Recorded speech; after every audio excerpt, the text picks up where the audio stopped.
stick back out on the play. All shot save. Pasternak scores! David Pasternak!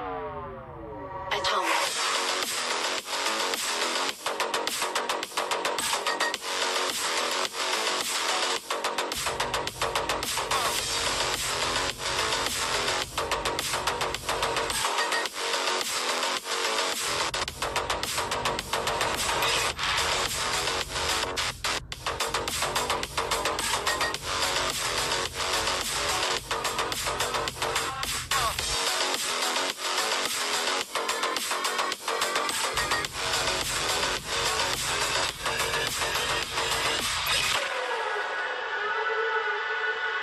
Hello, everybody. I'm Grant Fluff from Fletcher Sports Zone, and welcome back to another broadcast.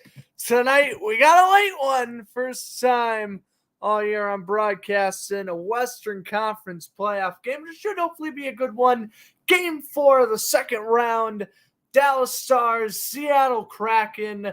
Seattle does lead the series 2-1, coming off a 7-2 thrashing on Sunday night. I was actually going to broadcast that game originally, but family stuff got in the way of that. So I figured, okay, I'll just broadcast game 4. And I'm not going to lie to you guys, I'm thrilled I did not broadcast game 3 because I'm sorry. Who wants to broadcast a 7-2 blowout? So let's hope that there is a better going tonight. Let's take a look at the Kraken goal scorers. In 7 goals, they had all 7 different goal scorers. Matty Beniers, Jordan Eberle, Yanni Gord, Eli Utolvanen, Alexander Wenberg, and then 2 defensemen scored also, Justin Schultz and Sorcy. I want to say Carson Sorcy it is. And then, of course, Philip Grubauer getting the win, 24-save performance. Jake Ottinger, he got pulled after 5 goals. The Kraken were leading 5-1 after 2 periods. Scott Wedgwood came in the 3rd period and, allowed 2 goals on 6 shots. Really no offense to speak of other than Joel Pavelski in this series for the Stars. So Seattle wins game 1, Dallas wins game 2, Seattle wins game 3. We'll see if this kind of seesaw series goes back to Dallas for game 5 with game 4 won, or do we play game 5 with the Stars season on the brink, with the Kraken looking to advance to the Western Conference Finals in just their 2nd year in existence? Of course, first round series, the Stars beat the Minnesota Wild in 6 games. And of course, the Kraken with, I guess, other than the Panthers defeating the Bruins, the upset of the first round to speak of was the Kraken upsetting the defending champion Avalanche in game 7 in Colorado. So, I mean, this Kraken team knows how to win on the road. They have won, I believe, 3 straight road games. And they are just right now one of the hottest offenses in the NFL. They scored 5 goals in game 1 and 7 in game 3. We'll see if they get the goal scoring onslaught tonight. As they have both rosters in hand, the national anthem concludes here at the Climate Pledge Arena. And away we go from Seattle, Washington. Well, let's waste no more time. Let's get into your starting goaltenders, and looking for a much better bounce-back performance tonight is Jake Ottinger. We saw him play well against the Calgary Flames in the first round last year, and he played lights out essentially in games 4 through 6 against the Wild. He's looking for a bounce-back performance. And Philip Grubauer, well, he already knocked out his former team in the first round, trying to win again here and make it to the Western Conference Finals after having a pretty rough season last year. And again, Seattle looks to go up 3-1 the series. Dallas looks to head back to Arlington, tied at 2. Away we go with the faceoff won by Jason Robertson. Here we go, Stars and Kraken game 4.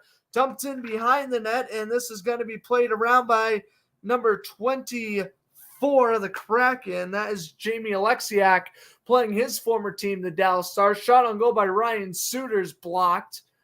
Puck in the corner. Rope Bay Hintz loses the puck. Here comes the Kraken up the other way. Chipping it forward is Yanni Gord. Gord goes into the corner, delivers the hit on Miro Heiskanen.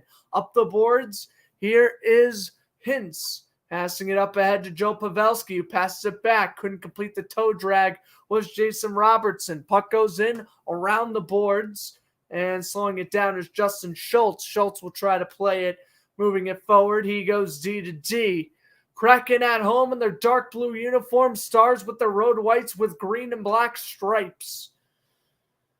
Dallas has it from their own end now, off the boards, up ahead, flipped into the zone by the Stars. Jordan Eberle lost possession.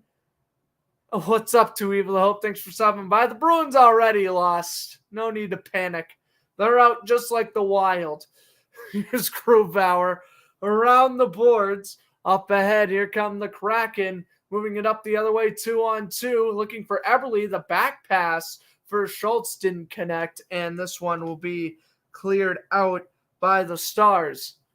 Matty Beniers has it from behind the net, and he leaves it for defenseman Sorcy, who scored a goal in Game 3. Off the stick and up ahead goes the Stars. Here's a shot, deflected on goal by Grubauer, and the rebound goes up and over the net. The original shot attempt was by number 18 of the Stars, Max Domi, a trade deadline acquisition from Chicago. Around the boards, the Kraken keep it alive. Here's a slap shot, deflected wide as the shot on goal was attempted by Alexander Wenberg. Wenberg now in the corner tries to poke it loose. The Stars try to play it up ahead, flipped out and into the Kraken zone where it will be played by Will Borgen, the ex-Buffalo Sabre, who brings it in, and being shoved to the ground was Morgan Ginke, the former Hurricane. Shot on goal is blocked, rebound picked up by Seattle. A one-timer by Jared McCann with a kick save by Jake Ottinger. 90 miles per hour clocks in as Seattle's first shot on goal. The pass broken up by Heiskanen, but the Kraken immediately get it back. D to D pass, up ahead they go. Off the boards, and Dallas will backhand it out to center again before Seattle regains possession. Off the D to D pass, shot on into the zone. That is by Adam Larson, an assistant captain on this team. He was acquired in the expansion draft from New Jersey. And we'll talk about that Hurricanes-Devils game in the first intermission. I think the Devils might be toast. So they just lost 6-1 to Carolina in Game 4. Off the boards, Dallas tries to bring it into the zone with Radek Faksa. Bounces off of his stick, and up ahead goes the Kraken. Shot on in by Tolvanen, the former Predator, a waiver claim back in December. Off the boards, and up ahead go the Stars. A shot is skippered in and a save by Grubauer. Off the boards, here comes Justin Schultz the other way. And Schultz off the boards tries to find his man, number 52, Carty, the rookie who just scored his first career playoff goal earlier in the series. He doesn't go far, though. Jamie Benn sends it to the right side. A shot on goal, saved by Grubauer. Puck deflects off the back of the net. Benn back to the blue line. Ryan Suter's shot's blocked by Eberle, and it goes out to center. Heiskanen lost possession and cleared into Dallas's end. Ottinger, behind his net, tosses it over to his left, and Dallas moves up rink again. Have been following since the Wild loss? That's all good. Yeah, no, the Bruins, they were up 3-1 over Florida, and they blew the series lead. A Star is slow to get up, and we will get a whistle as the puck is at center ice. Mason Marchment, the left winger, was down and now being helped up to his skates. Marchment, one of 2 goal scorers for the Stars in Game 3. Elbow to the head, and that is accidental contact, but a hit nonetheless by the former Columbus Blue Jacket, Alexander Wenberg. Yep, an elbow to the side of the head. And no elbowing penalties, so will remain 5-on-5. Yeah, no, I mean, if you were a casual on the outside looking in, you would think the Bruins would have steamrolled everybody, setting the record with 65 wins, but not the case. And yeah, obviously you'd hope that the Stars lose as they did eliminate the Wild. That makes sense.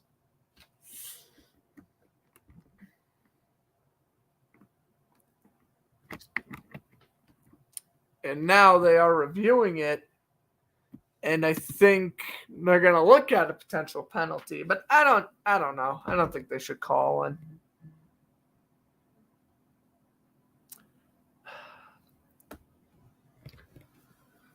Accidental contact is accidental contact, in my opinion, and now do we have what's going on here?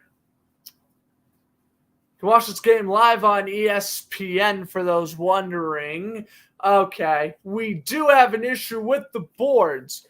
The boards to the right of Philip Grubauer looks like cracked open, and this may lead to a little delay.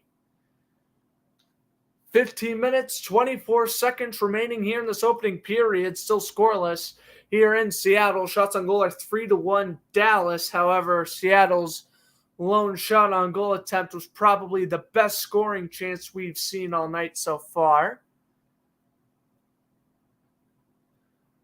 Take a look at Pierre DeBoer, the Dallas Stars head coach, his first year with Dallas. He has a playoff record of 73-59. Of course, former San Jose Shark and Vegas Golden Knights head coach. Wouldn't that be interesting if he was to face the Knights in the Western Conference Finals? Of course, the Golden Knights defeating the Oilers 5-1 last night. They take a 2-1 series lead. That series has gone Golden Knights, Oilers, Golden Knights with Game 4 tomorrow. Hurricanes, Devils series has gone Hurricanes, Hurricanes, Devils, Hurricanes. And, of course, Florida, Game 4 of that series tomorrow between Florida and Toronto. But 3-0, Florida leads and trying to make their first Eastern Conference Finals appearance since 1996. As they bring the ladder out and they look to adjust the boards, it looks like we are almost ready to get back underway. We will head to commercial break. And this is actually good because we don't have to waste our time. Watch them fix the boards, which means we have now a longer length before our next commercial break. So instead of a commercial break with like 13, 12 minutes remaining in the period, we'll probably go straight till about the 8-minute mark, which is, I guess, awesome if you love fast-paced hockey like me, and I'm sure most of you. So we do go into commercial break. As I mentioned, the game just concluded, but it was a 6-1 victory for the Hurricanes over the Devils. And, I mean, New Jersey was up 1-0. It was looking like, this was the game that was going to put him back in this series. But Jordan Martin hooked a goal to assist. Hurricanes beat the Devils 6-1. That game is over, and that series is essentially over as well. I hate to say it. Devils had a great season. The fact that they're able to beat the Rangers in the first round, that's a great accomplishment for them. But, yeah, this was an awful performance. Well, let's take a look at some MLB scores. The Red Sox and the Mets both upsetting me today. The Mets especially. They are awful all of a sudden. The Guardians defeated the Tigers 2-0. The Rockies beat the Pirates 10-1. Orioles beat the Rays 4-2. Phillies beating the Blue Jays 8-2 in a 1993, I want to say, MLB Finals or World Series rematch. The Reds did defeat the Mets 7-6. The Reds were up 7-1, though. I felt like the Mets were getting a lot of garbage time scores and made it close at the end. And the Yankees defeated the Athletics 10-5. And we'll go into the current NBA games or MLB games after this commercial break. And also in the NBA playoffs, 76ers are about to take a 3-2 series lead over the Celtics. Very glad I'm broadcasting this game over that one. If I broadcast Thursday, it will be 76ers Celtics, but just if I'm very upset during that broadcast when the Celtics start losing miserably, I apologize in advance. We're back at commercial break now. as Dallas gives up the puck in the Kraken's end. Yanni Gord with a board jam. He gets taken down by Hintz. No penalty. A slap shot from the blue line is blocked. That was Alexiak shot attempt. Dallas able to get the rebound behind the net. Ryan Suter, the former Nashville Predator and Minnesota Wild, brings up ahead to Jason Robertson. Over. Nice passing. Suter's shot. Missed the net blocker's side. Jason Robertson loses the puck in the corner. Kept alive. Heiskanen shot. Blocker saved by Grubauer. Suter's rebound. Another blocker save. Hintz off the left-hand boards. Heiskanen chops it forward. Hintz pinned to the boards. Around the net it goes. It looks like the Kraken are going to pick it up. And they will clear it out to center. That's Oliver Bjorkstrand. Dumping it into the Stars' end. Ottinger passes it over off the boards. Here comes Seattle again, shooting it into Dallas' end. They go for a quick line change. Around the boards, Eberle couldn't get to it. Stars try to poke it forward. And off the boards, Dallas will bring it out to center. Last into the zone by Joel Hanley, and it goes for an icing. 13:55 remaining. 13:35, left in this opening period. Again, we're already one commercial break down, so I wouldn't expect another one until about the 9-8 minute mark of this first period. And also remember, before the goal scoring spree occurred in Game 3, it was 0-0 at the first intermission. So we'll see if that has a carbon copy. Tyler Seguin to take the draw for the Stars. Alexander Wennberg kicked out for Jaden Schwartz, and Seguin wins the draw. And Dallas plays it up the left wing. That pass intercepted by Schwartz, and the Kraken will just dump it into Dallas' end. Dallas now loses possession in their own end. Down low, backhand pass by Wennberg. Still a board jam on the right-hand boards. Dallas will just poke it out to center. Seattle whiffs on the pass, and moving it up ahead is Issa Lindell, and he gets taken down by the official. Oh my goodness, the referee making a play for the Kraken here. Accidental contact with the official, of course, but it was funny when Lindell just fell backwards after the referee contact. Oh my goodness, the crowd got a laugh at that one. Offsides. They have the McCann and Brandon Tanev line out there. A decent bottom six line for this Kraken team. Of course, McCann was acquired for the Kraken during the expansion draft. He was picked by Toronto and just having a career season. 70 points in 79 games, 40 goals, 30 assists in regular season play, and having a pretty decent playoff as well. He had an assist against the Avalanche back in, I think it was Game 4 of that series. This is his series debut tonight, Jared McCann, coming back from an injury. And this is an icing. Miro Heiskanen also returning to the lineup after he left Game 3.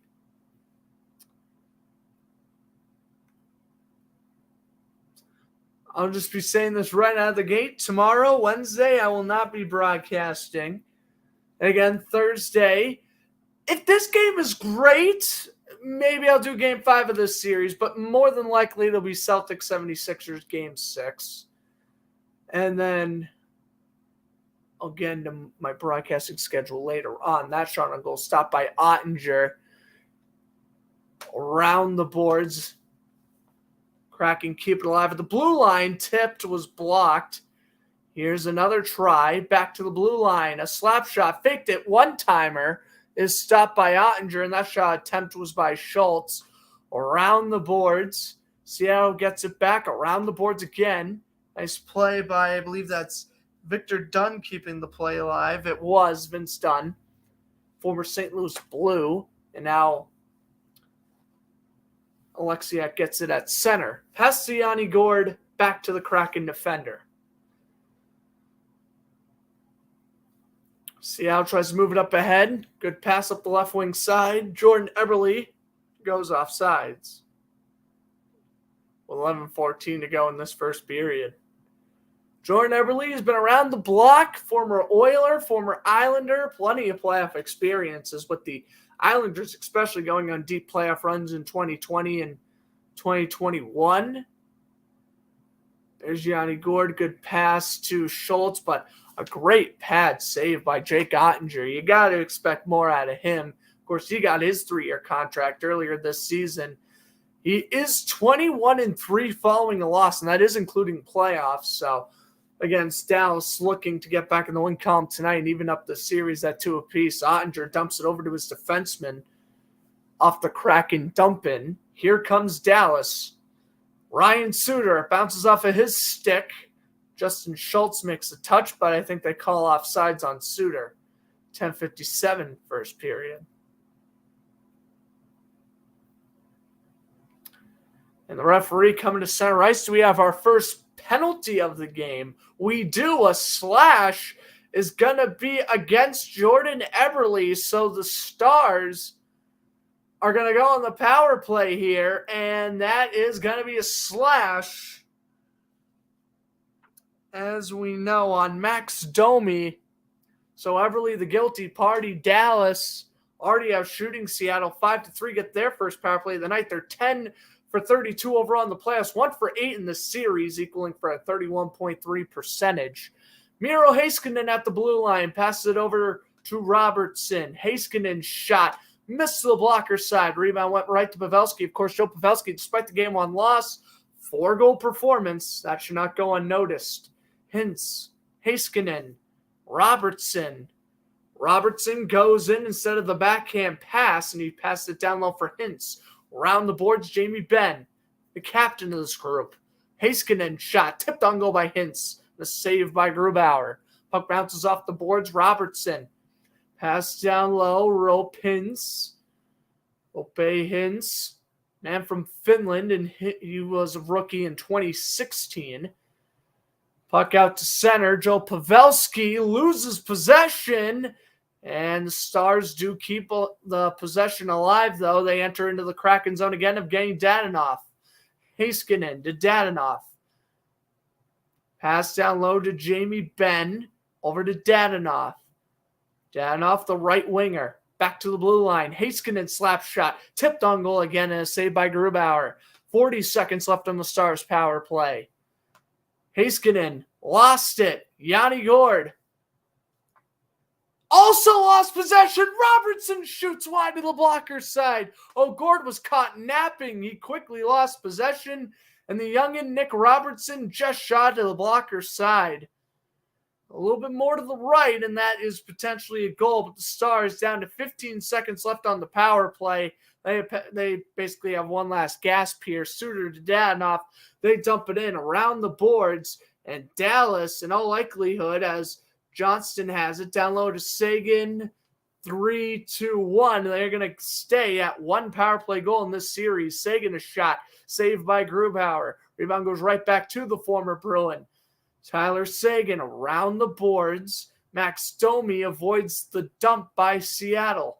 Eberle out of the box now in a puck jam on the right-hand boards. Eberle comes away with it. Pass behind the net. Here come the Kraken 3-on-3. Pass to Schwartz. Backhanded into the zone. Centering pass. Bounced off of Schwartz's stick and it goes back out to center. Schultz. Matty Beniers. Back to Justin Schultz. Seattle keeping play alive here. Dumped on into the zone by Will Borgen. Round the boards. Here comes the Stars.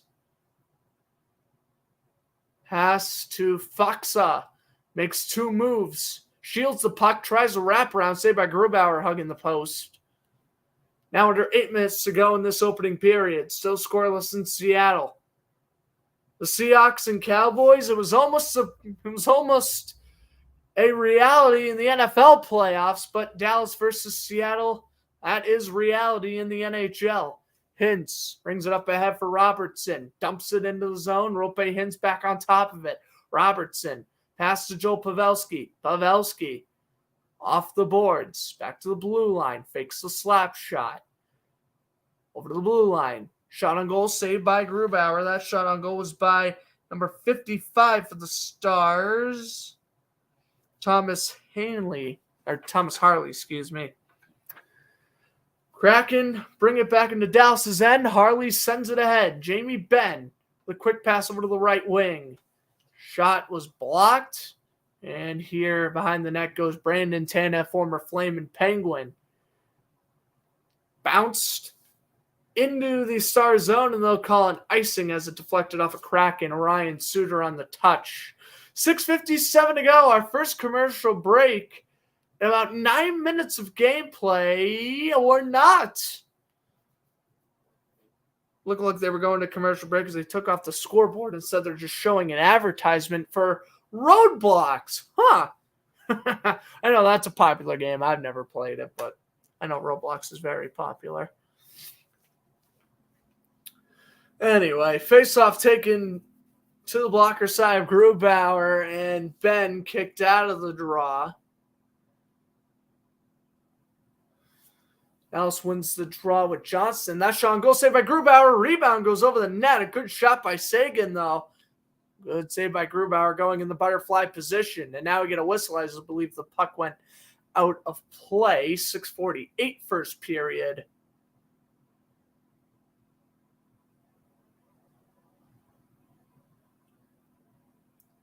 And now we head to commercial break.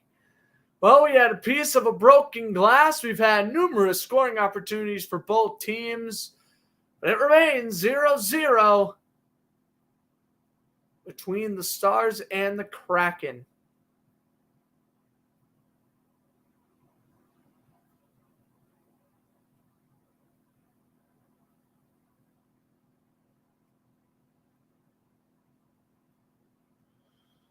All right. While I'm at it, of course, follow Fletcher Sports Zone on Instagram for daily sports news. I'm just going to quickly use this commercial break to post the 76ers win over the Celtics. Oh, I'm sad. Why do the Celtics disappoint me? I swear, man. If it ain't the Bruins, it's the Celtics. And if it ain't the Celtics and Bruins, it's the Red Sox. Can never get it right here. Let's see what the final score was. 115 to 103.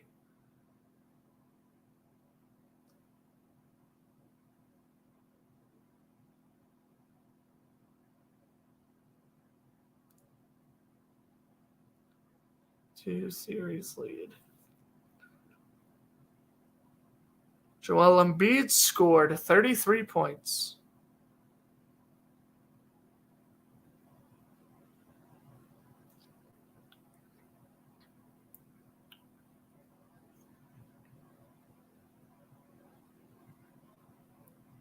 I'm just very upset with how the Celtics and the Sixers take so much possession away from them. How frequently they just go up, attempt a three, expect the best, miss a three, and then the Sixers capitalize, getting points off possession takeaways. It's ticking me off. But what are you gonna do? Yep, that post is up. And we are back out of commercial break here in Seattle. 6:48 to go here in this opening period, just coming out of our second commercial break. The Kraken win the draw. And by the way, the Stars allowing 7 goals in Game 3. That's the most they've allowed since May 30th of 2000. Almost over 22 years ago. It's the last time the Stars allowed 7 or more in a playoff game. Back over to the blue line. That shot is blocked. Rebound goes right back to Schwartz, and that one misses wide. Wenberg back to the blue line. D to D. Here's a shot from Alexiak. Misses to the glove side. Wenberg around the boards. Being taken down. Number 67 for the Kraken. That is going to be... Oh, yeah, Morgan Ginky. Behind the net. Centering pass didn't connect with the Kraken, and the Stars tried to clear.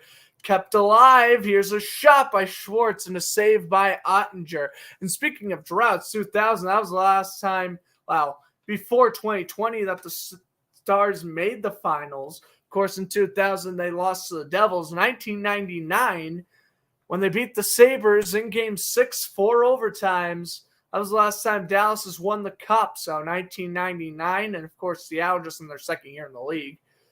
Trying to win Seattle's first championship since 2013, back when the Seahawks did it.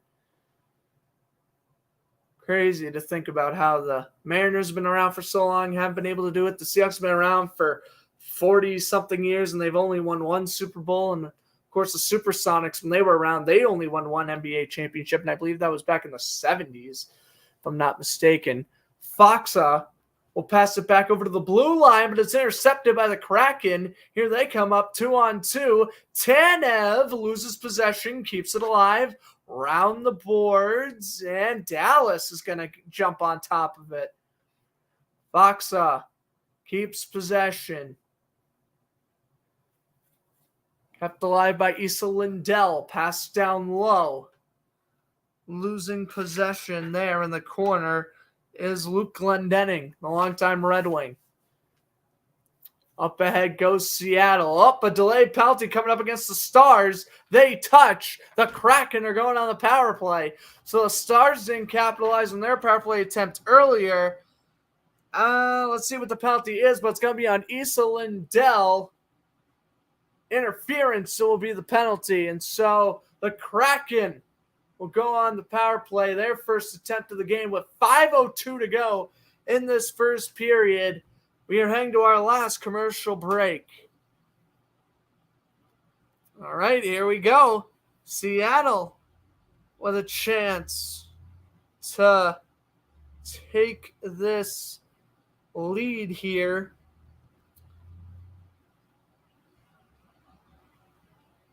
That would make it 8 goals in the last 2 games for this team.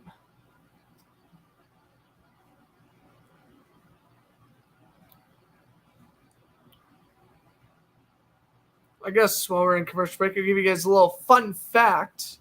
The second round of the NFL draft took place on this day in 2014. And that opened up the gate for guys like Derek Carr and Devontae Adams to join the NFL. Of course, both of them are on the Raiders now. Or Derek Carr was. He's now on the Saints. My bad. But it's been nice.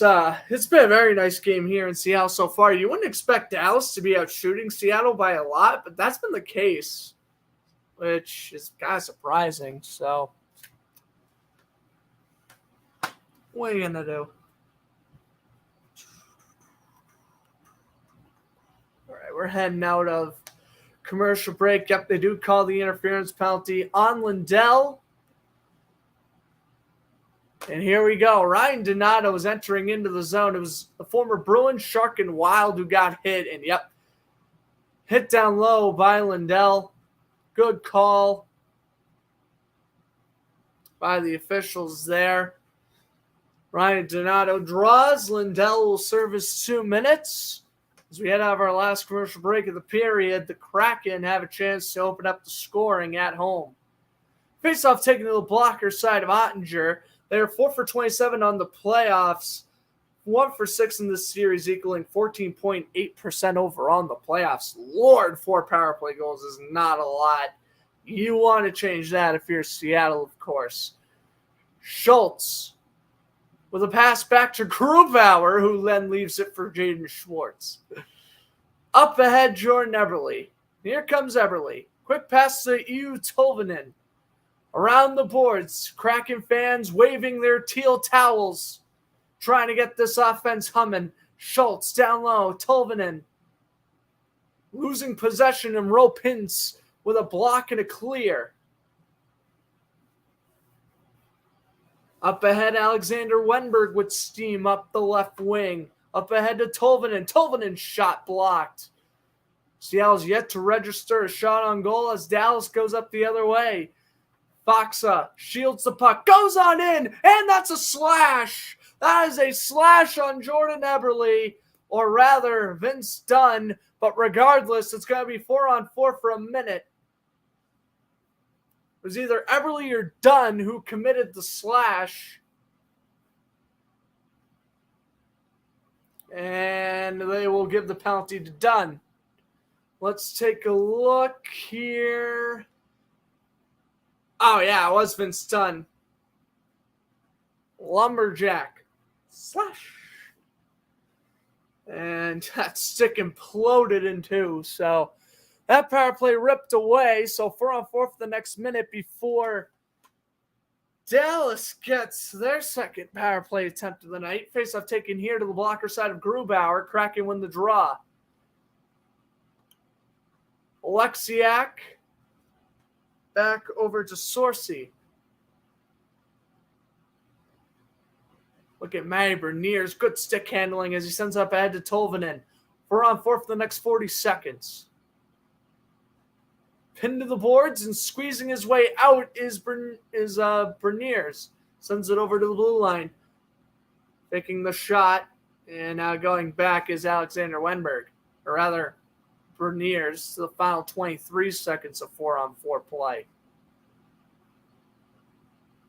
Sorcy. Up ahead. Tanev. To the last 10. Tanev.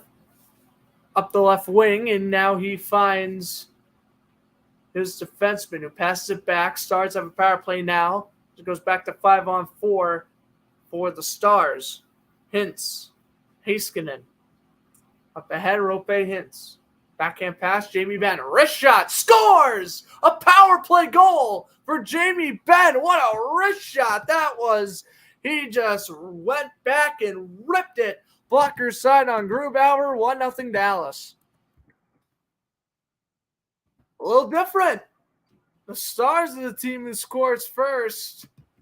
Not the case at all. The Kraken were up 4-0 in game 3, so I guess a good change of pace here for the Stars. What a beautiful toe drag and a beautiful wrist shot. Blocker side. And there you have it. 1-0. The Stars take the lead. Nice shot attempt by Jamie Benn there. And the Stars capitalize on their second power play. And on their 11th shot, they break the scoreless tie. Around the boards.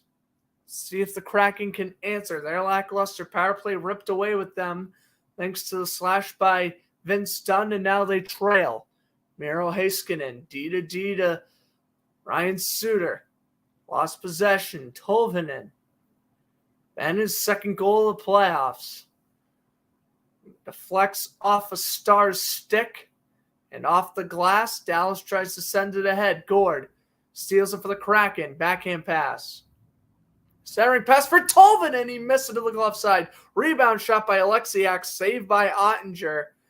Heiskanen lost possession. Centering pass for Alexiak. He missed the net. Ottinger smothers the rebound after the whiffed attempt by Oliver Bjorkstrand. Wow. Kraken, knowing that they're down, they start swarming the attacking zone, and it looked as if this game was going to be tied at 1 a couple of times. Jamie Alexiak trying to bury one against his former team, but not the case. Again, Ottinger, he only has 1 loss and 3 overtime losses after a loss that's dating back to the regular season. Icing called here on Dallas. We'll retake the face-off in Dallas's end. We have 43 to go in this first period. The other sports game going on right now, Game 5 between the Nuggets and the Suns. The home team has won every game of that one. Denver currently up 19-11, just under 6 minutes remaining in the first quarter over there in Denver, Colorado. Stars win the draw, and they shoot in around the boards. There's Jamie Benn's 22nd career playoff goal, by the way. Kraken bring it up ahead 4-on-3. They go. A low shot on goal, saved by Ottinger. Dallas jumped on top of the rebound. They can't clear it, though. Backhand pass, Jordan Everly. Everly back to the blue line. D to D. Here's a shot deflected wide by Berniers. Robertson hits Berniers. The bright future for both those men. Looking bright. Pavelski in the corner gets it away from Eberle. As we are now under 50 seconds remaining in this opening period. Stars just chipping into the zone and icing called. 48.9 to go.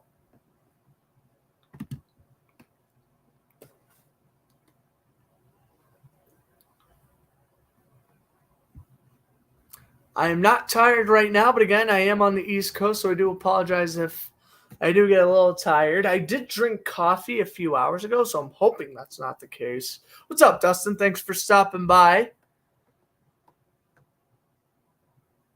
Belsky 5 for 6 on faceoffs tonight. Wenberg 0 for 1. That reminds me, what day are the Mass Pirates on this week? I want to broadcast another couple of their games before that season concludes. So I'll actually check that. I guess I'll kind of run through my upcoming broadcasting schedule because I might do the Pirates this weekend is what I'm thinking. Anyway, here comes Schwartz for the last 40 seconds of the period.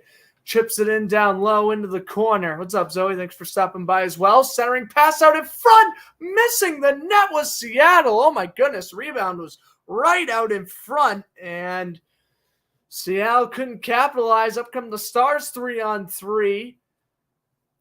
Backhand pass deflects off the back of the net, and Dallas stays on top of the rebound. Suter, D-to-D passer shot.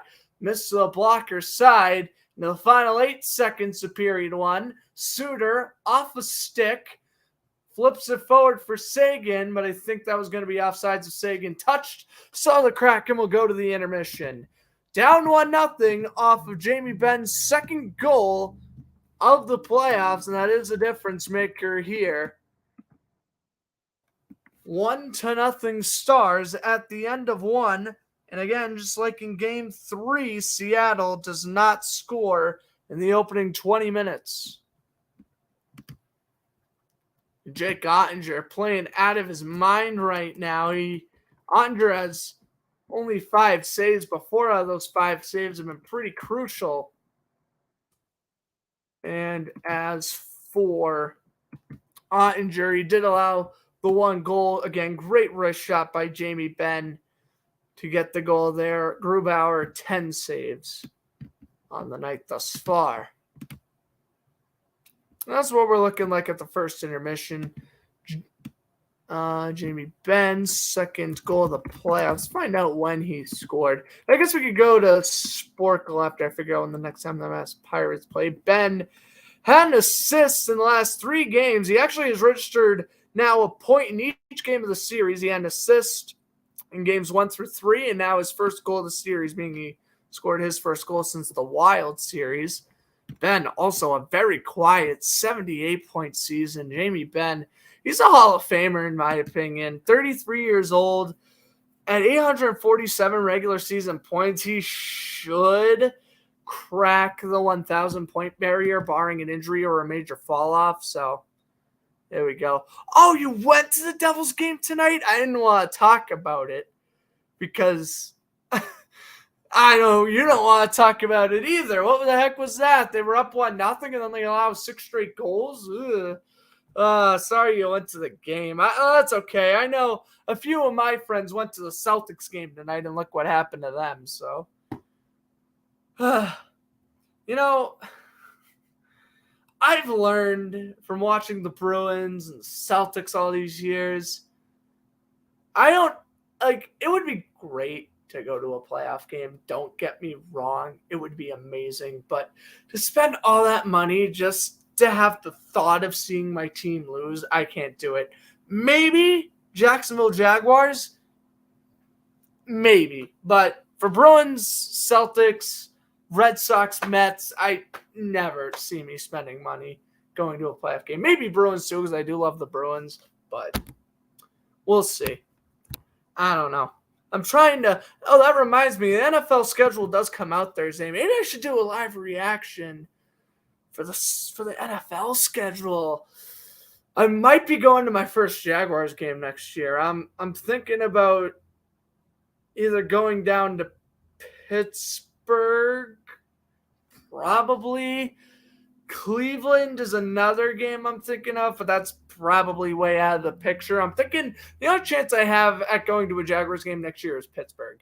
And if I don't have classes that Monday, I'm like this certain after my summer position, I'm going to buy tickets and go to that game. But we'll see.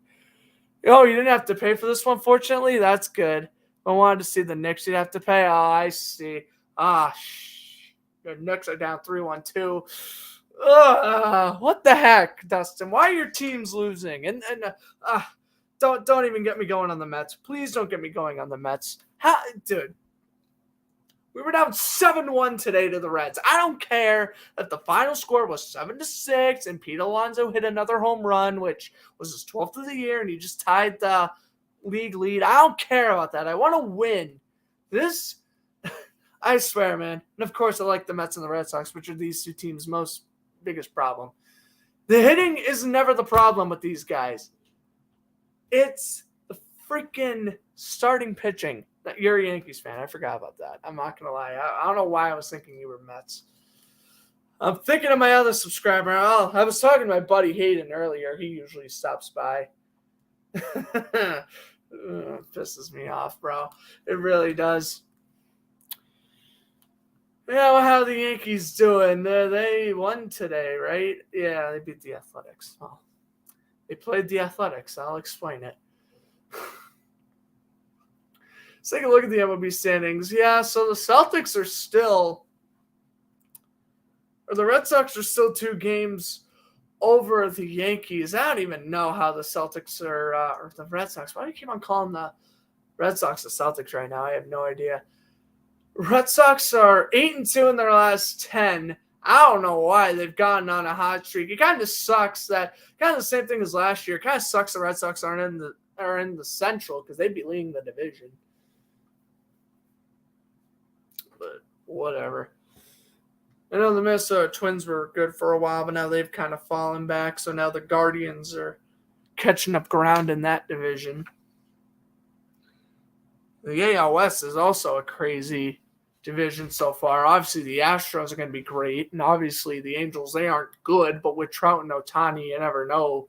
And obviously, the Athletics are terrible. But the Texas Rangers, they came out of nowhere.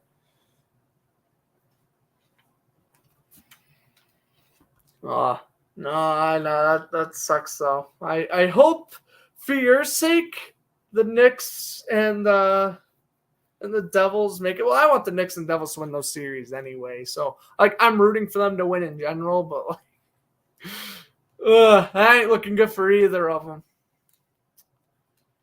All right. As I mentioned, tomorrow I will not be broadcasting. Thursday, I could do Devils Hurricanes Game 5. Because, I'm so done with the Celtics right now. I don't even want to broadcast another one of the games. But I also said I would, so I don't know. When are the Pirates playing next? Okay. I didn't have anything planned for Saturday, and that's when the Pirates are playing. They're playing the Iowa Barnstormers. That was the team they played when I went to go see them 2 Fridays ago, and they won 56-36. That probably would be a good game to broadcast. 8 o'clock start. That's no issue.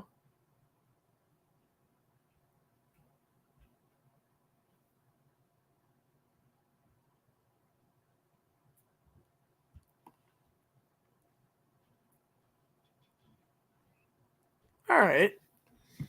We'll keep that in mind. So Thursday will be, at least wants to come back. We'll see. All right. So I guess broadcast schedule's looking like tomorrow, nothing. If I have time, I might film another Hall of Fame or Hall of Good, but I don't think I will. Thursday, undecided.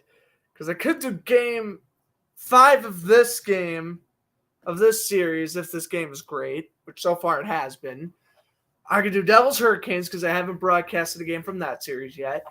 Or I could do Celtics 76ers and commentate my favorite NBA team get eliminated from the playoffs a second straight year. Yes, I was on the call for game 6 of Warriors Celtics last year. Painful.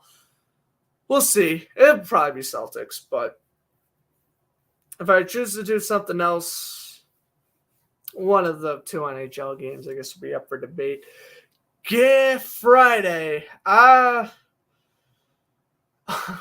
Honestly, I don't really see me broadcasting Friday, but if I do, because that's kind of like a night where I love to like chill with my friends kind of deal.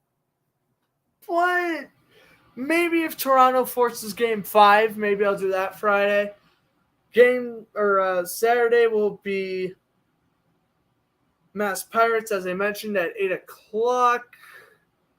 What are we looking at Sunday? I do want to commentate a NASCAR race. Darlington's not a bad race, I guess. To be honest, I probably should have called the NASCAR race this week. If you guys saw the last lap, oh my God, what a race. And there was a fight afterwards between Noah Gragson and, oh God, Ross Chastain? I don't remember the two who got in a scuffle. I'm going to pull that up right now. But if you saw the last lap, Denny Hamlin tried to pass Kyle Larson since 7 laps ago onwards. For 6 straight laps, he couldn't pass him. Down the back straightaway on the last lap, guess what Denny Hamlin does? You know, Denny Hamlin, he loves to race aggressively. Gets in the back bumper of Larson, turns him into the wall. Hamlin passes for the lead and the win. And yeah, it was Chastain and Noah Gragson getting in a fight after.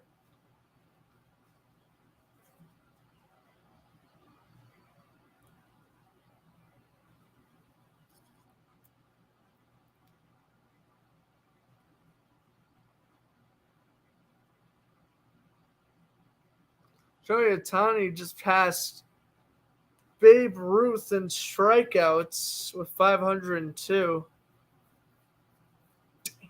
That's nasty. 502 strikeouts. And remember, Ohtani's been injured for parts of his career. So that's still very impressive how he's missed time and is still doing well. What's up, John? Thanks for stopping by.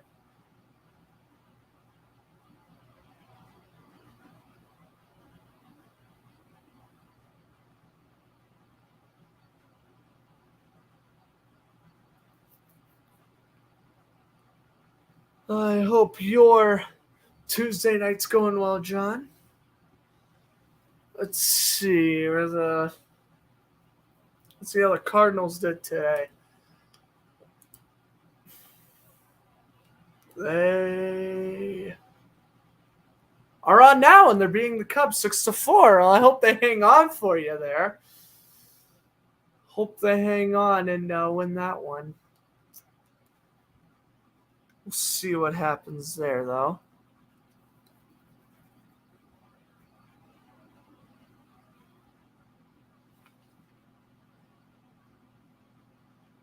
Third in a row. Oh, they just won? Oh, good for the Cardinals. There we go. That's awesome. Good for them. Get a little bit on a roll. Soon enough, they'll have the same record as the Mets. God. Why was my uncle a Mets fan, which led me to being a Mets fan? Why would he?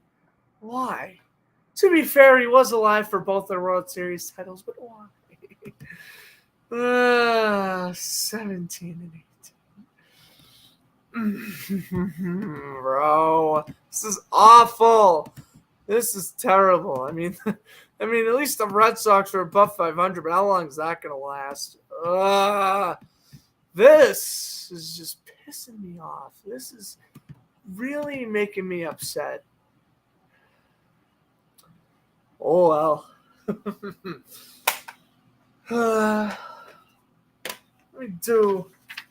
Let's see. Do we still have time? I've been kind of rambling for a while. And that's good. I'm giving out like my opinions on what's going on in sports. I've got rid of my upcoming broadcasting schedule. We're going to do hurdle in the meantime. I was going to do a sporticle, but I've been kind of rambling for the last like 10 minutes here. So we'll just do our hurdle instead, I guess. Got the first win in an opening game of a series. Oh, nice. Last night, this was season yesterday. Nice.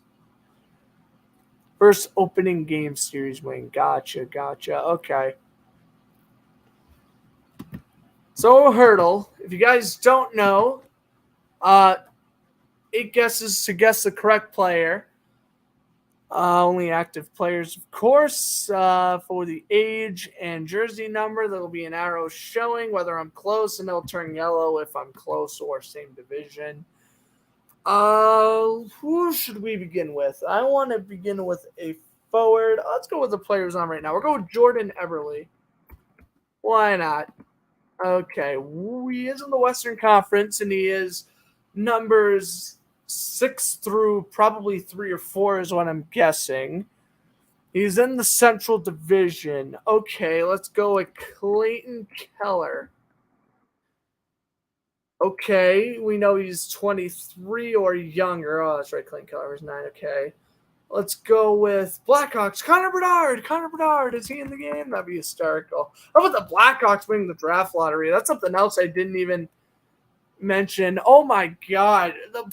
The Kevin Weeks announcing that the Blue Jackets had the 3rd overall pick before it was even shown, awful. And the fact that the Blackhawks, after all their legal troubles, get the number 1 pick, also awful. And yeah, John, this is named after Tomas Hertl, the Sharks player. Yep, you're right. You're right on that. Let's see. Central.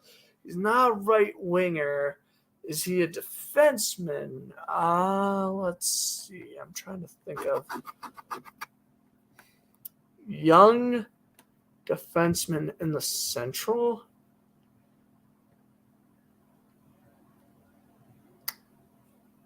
Or we could go goalie.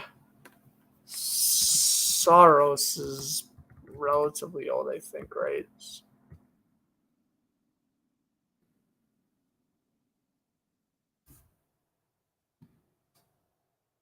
He is Finnish.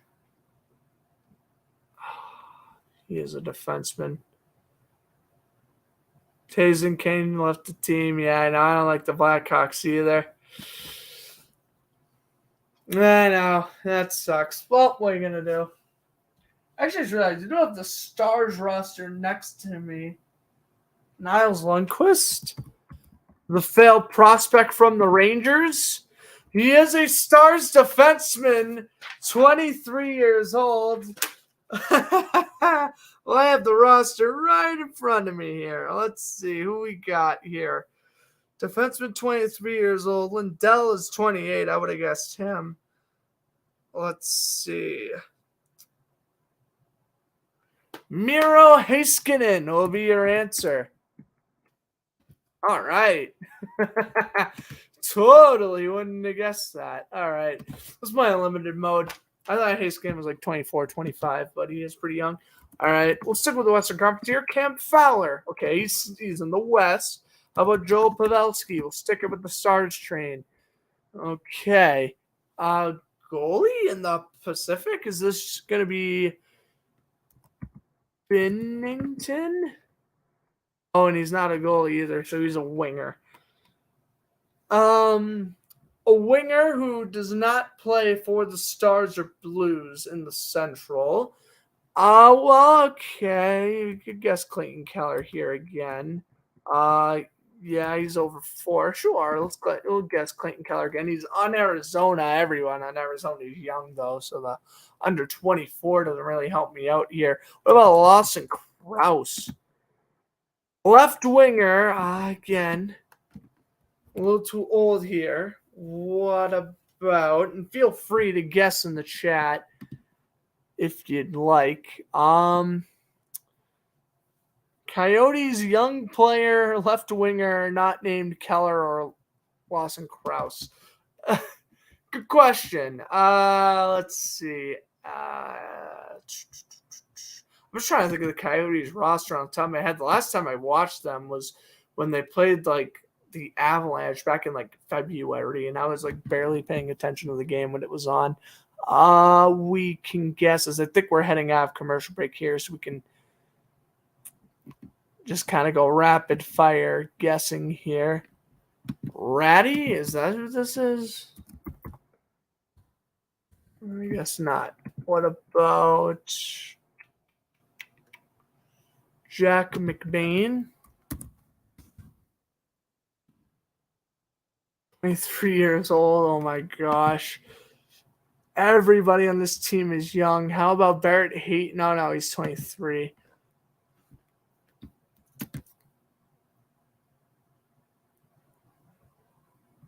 Is this Hayton? We're on low on guesses here. Barnett Hayton. No. Last guess. Michelli? Is this who this is? Oh, yeah. Gouthier wouldn't be a bad guess either. But I think he's older. Yeah, he's older. Second period's underway. Is it Matthias Marcielli? It is. That was very hard. All right. Second period underway. Here we go.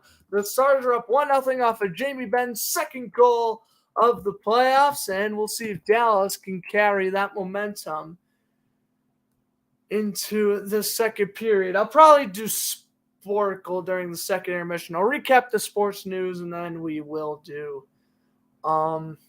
Sporkle as well. 13 straight wins for the Stars when leading after the first period, and again, that is including playoff statistics. Kraken send it ahead. They miss the pass. Puck bounces off the boards and the net, and Ryan Suter will touch up for an icing already 45 seconds into this second period. And let's take a look at Mira Heiskanen playing nice defense right there on Morgan Ginky, and again, down low on Jaden Schwartz. He's a tall defenseman, so he makes sure when he hits, he tries to aim low. Miro Heiskanen, good passing, good awareness, and a good shot on goal from the blue line. He's had a couple of those. He is a star defenseman on this Dallas team. Puck comes out to center. And here comes the Kraken from their own end. Off the boards, deflected off a stick. Now Seattle. Done. D to D. Kraken will send it up ahead. They keep it alive. That shot missed to the glove side of Ottinger. Here's a shot by Gord, saved by Ottinger, and he smothers. Face-off will be taken to his blocker's side. 18:44 to go in this second period, just getting underway. Well, we should mention that Seattle's 5-goal rampage happened in period 2. Now, I'm not trying to sound like, this guy here, but I should mention, if this game is a blowout, kind of like how game 3 was, again, since I am on the East Coast, we did start this broadcast at around 9:50. I might leave early. We'll see.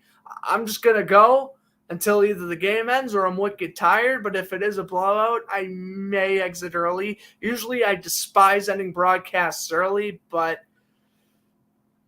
in cases where I'm broadcasting a Western Conference game, it depends. Grubauer, the save off the Stars entry. We get face-off taken to his blocker side. We'll see, though. I hope not. Right now, I'm feeling pretty good. As I mentioned, I drank coffee. And I might have to drink, water or something.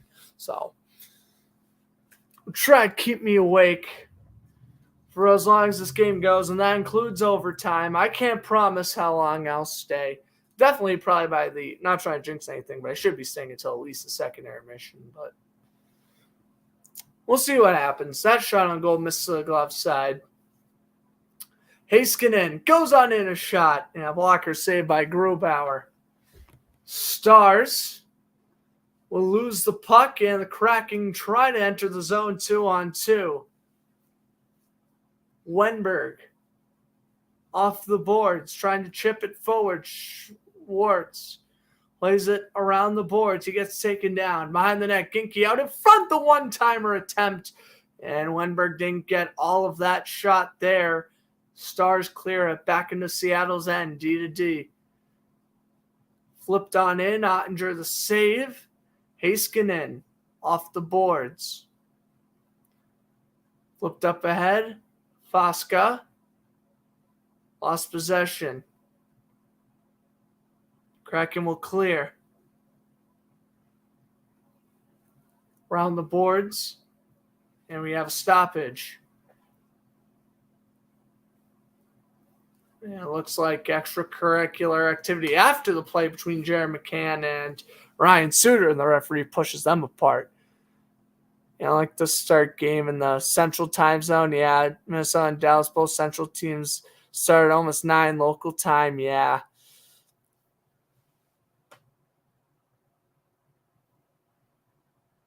I know it's because of scheduling conflicts and stuff, but yeah, no, it does stink. I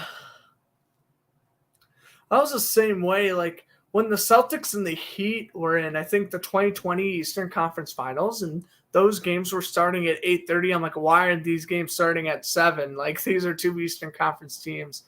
I thought it was annoying. Yeah, no, I get with it. Yeah, exactly, because of the back-to-backs. But, like, if the Kraken were playing the Golden Knights, like, it would make sense for, like, a 10 o'clock start time. But if Edmonton's also in the West Coast, so never mind. The Stars are kind of out of luck because the rest of the teams are in Pacific time zones in the West anyways. Here comes the Kraken. They move it on in from the right wing side. Suter chips it past the Kraken forward and out into Seattle's end. Joe Pavelski on the forecheck. Kraken send it ahead, flipped it in around the boards. Nice shot in by number 24. That's Jamie Alexiak. Flip back in. Well, I put East Coast teams in the second game of the back-to-back. Yeah, exactly. It doesn't make sense. All Eastern teams should be 7-7:30 puck drop. Like, ridiculous. So they'll have 2 Eastern Conference teams play at like 8 or 8:30. Too late. Time zones matter for a reason. Ottinger smothers. We got face-off taken to his glove side. Edmonton is Mountain Time, yeah. So that's what, 3 hours ahead of East, 2 hours ahead of Central?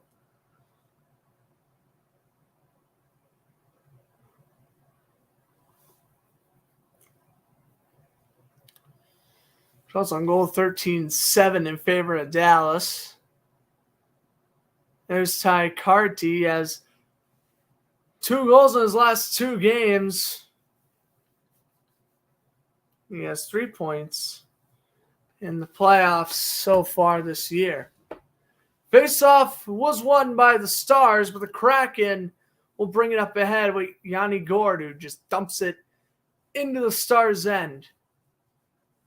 Off the boards in the AHL, he had 57 points.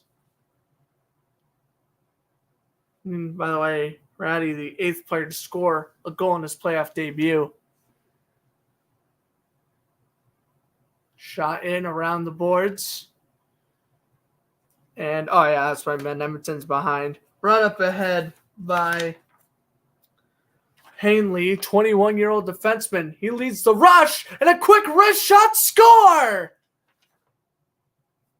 Good setup by the Stars. They move up ice. Harley send it up ahead, and he scores, making it 2-0. Look at this. Good pass off the board, sent up ahead. And a nice pass. Harley rips at blocker's side, and the Stars now have a 2-goal cushion. Last time I was broadcasting, an NHL game, the Maple Leafs had the 2-0 lead, and they lost 3-2 to Florida. So, and that was in game 2. So obviously, 2-0 lead doesn't mean game over. But Dallas still out shooting Seattle, and now having, for right now, the insurance marker. Philip Grubauer having his very typical on and off performance. That's his first career playoff goal for Thomas Harley, 21-year-old defenseman. Around the boards. Back off the wall. And for Ottinger, no good. Here comes the Schwartz the other way for the Kraken. Oh, done! Going at it. Oh, boy. And that's going to stop the 2-on-1 rush. Done. Pins Max Domi to the ice. And now the referees have to settle both men down. I wouldn't be shocked if we get a 4-on-4 here. Dunn going to the box. Let's see. Dunn, good hit on Domi. Domi didn't like it. And both men just started whacking at each other. Domi with a couple of cross checks. Domi with a huge slash from the back, and Dunn said, I don't think so, buddy. I'm going to push you to the ground. Don't mess with me. And yeah, I should get a 4-on-4. Both players pretty much instigated each other. And so we'll head to our second 4-on-4 of the night. Yeah, that's right. 8:30. 7 for the East Coast, 7:30 for the Central is prime time. Yep. I wonder what prime time is for the West, because 4:30, 5:30, 6. I don't know. Obviously, you'd think 8, but nothing's really on at that point. Here's a wrist shot by Bernier, and it's blocked by Pavelski. Kraken had full possession for the first 20 seconds of the 4-on-4. And a giveaway. Pavelski almost got loose. Stars will bring it up ahead. Stolen by the Kraken, however, 3-on-3. Jordan Eberle, the pass back. Bernier's backhander was blocked, and here come the Stars. Going on in, around the net. Centering pass. Great passing by Dallas, but a good save by Grubauer. Stars trying to make it 3-0. Here's Eberle. Passes it back. Yeah, it would be 5, wouldn't it? No, that is early. That's why I was questioning it at first. Off the boards. And trying to set it up ahead is Sosi. D to D. Sosi back. D to D. Up the left wing boards. Coming on in, stepping on the brakes, Oliver Bjorkstrand, the longtime Blue Jacket, will just skate back out to center ice. Well, I mean, could kill off the 4-on-4, but try to get a scoring attempt here. That backhand pass by Bjorkstrand, taken away by Dallas, and they played around the boards. So final, 10 seconds now on the 4-on-4.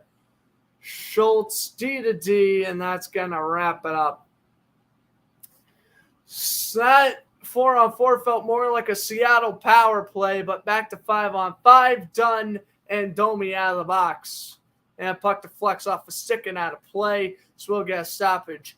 12:42 to go here in the second period, and we'll head to our first commercial break. Yeah, 5 o'clock, that's early. I'm watching the Super Bowl 56, right? It wasn't dark until midway through the third quarter. I'm watching WrestleMania. That was also at SoFi Stadium last month. Again, it was light out until the second to last match of the night. Ridiculous. The NHL game starts at 8:30. It's over by 11. Right. 8 Pacific. That's still early for a game to be over. Yep. But they also start over, so it's also, it's interesting because, it sucks, having, especially if you're on the West Coast, you're watching Sunday night football. Let's be real. That Sunday night football, you're only getting the second half as Sunday night. But as a diehard NFL fan, man, having games start at 10 in the morning, like, it's fine on the East Coast watching, like, London games at 10 in the morning. But imagine living at the West Coast. And, I mean, yeah, sure, if you're Rams, Chargers, Seahawks, Raiders, 49ers, who cares? You're going to see your team play at 1 o'clock. But if you just wanted to watch football, that's 10 a.m. 10 a.m. that game is starting. Brutal. Brutal. I would rather be in the East Coast and have games start late than that early. Yeah, the Rams should have never left St. Louis. And I want to go on a Stan Kroenke rant because we are out of our commercial break, but don't get me going on that. The Rams should have never left St. Louis, and the Chargers should have never left San Diego. Whatever. I see daylight. Yeah, exactly. Face-off won by the Stars at center ice, and Dallas shoots it in around the boards. Stars have also won 18 straight when they led by 2+ goals at a point. So, Kraken, they have quite a milestone to, I guess, break here. D-to-D pass, done shot missed. Now on the glove side, Ryan Donato taken down, and the Stars will bring it up ahead. Last time I mentioned Donato's name, he drew the penalty, which led to the Kraken power play, which led to the 4-on-4, which led to the Ben goal. A lot of dominoes being fallen there. McCann centering pass back. What a pass and a glove save by Ottinger. Oh, that was filthy. Jake Ottinger robbing Adam Larson. That was a great save by far Seattle's best scoring chance of the period. Lightning like glove, as Doc Emmerich would say. Great save by Ottinger.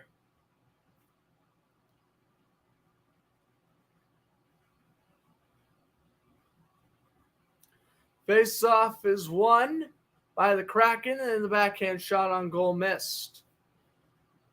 Off the boards. Backhanded out to center, Joe Pavelski. Off the boards, Pavelski. Lost possession, Maro Heiskanen, D-to-D. Flipped in around the boards by the Stars. Robertson lost possession. Kraken backhanded off the boards. Here's Yanni Gourde. Kraken got to get some sort of offense going, still being outshot by 7, 14-7. Sagan gives it up. Gourde's wrist shot save by Ottinger. A couple of Kraken fans trying to wave their hands, trying to hype this crowd up. Maybe some let's go Kraken chants, but as I mentioned right now, this offense is lethargic, and they have fallen in a 2-0 hole after scoring 7 goals in Game 3. Off the boards, Dallas will retrieve it at center. D-to-D pass. This one will be backhanded by Hanley. Up ahead, stepping on the brakes. Good pass back to the blue line. Hanley, here's a one-timer. Score! 3-0 Dallas. Grubauer wants goalie interference. He ain't going to get it. Max Domi served the penalty, gets out of the penalty box, and a couple shifts later makes it 3-0. Well, how about that for a trade deadline acquisition? Not too shabby, I'd say. Jamie Benn. Yeah, Grubauer was saying Ben interfered with him right before the goal, and it's certainly reviewable. But here's the thing. Ben, when he interfered with Grubauer, it was Sosi who kind of cross-checked him into Grubauer. So I think it is worth a look, but I wouldn't see why it wouldn't get taken away. 3-0 Dallas. A little contact there. Sorsey runs him into Grubauer again. I don't know. This is going to be a 50-50 call. They'll review it because Seattle's challenging it. So, of course, if this gets overturned, the Kraken keep their timeout, but obviously if this challenge is taken away, that is not the case. Dave Jackson explaining. He was an NHL referee from 1989 to 2018. He officiated 83 playoff games. And I think that's contact from Sosi, which allowed to Ben interfering. So, I don't know.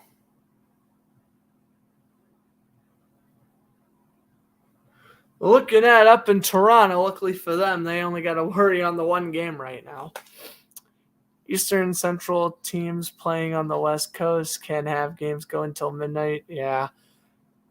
Their time zone, but the game is in Pacific time. Yeah, so it's 9 or 10 out there exactly. That'll be the latest the game is going on. Fair. Alaska is an hour behind Hawaii, which is 1.5 hours behind Alaska. Don't think that does daylight savings. No, I don't think Hawaii does daylight savings either.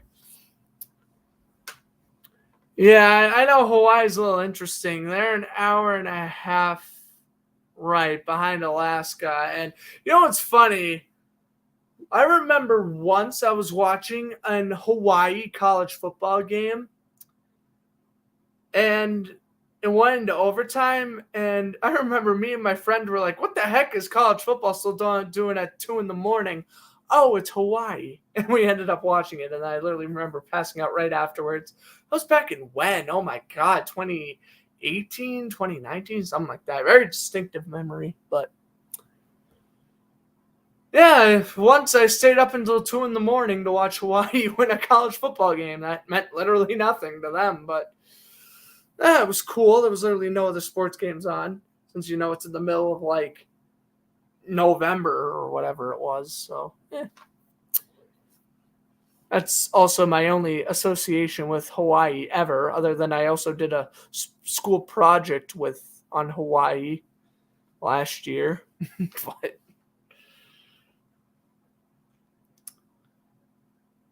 Alaska's cool. I know a lot of people go fishing over there, but isn't it also like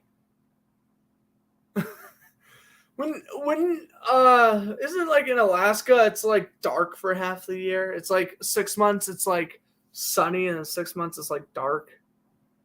I think that would F up my mind. They're taking a long time reviewing this goal here. I'm going to say it's 3-0 unless it gets taken off, but I think it's 3-0 Dallas. I don't think this goal's getting overturned. 2 a.m. It used to be 9 p.m. Hawaii. Wow. All right, here's the goal.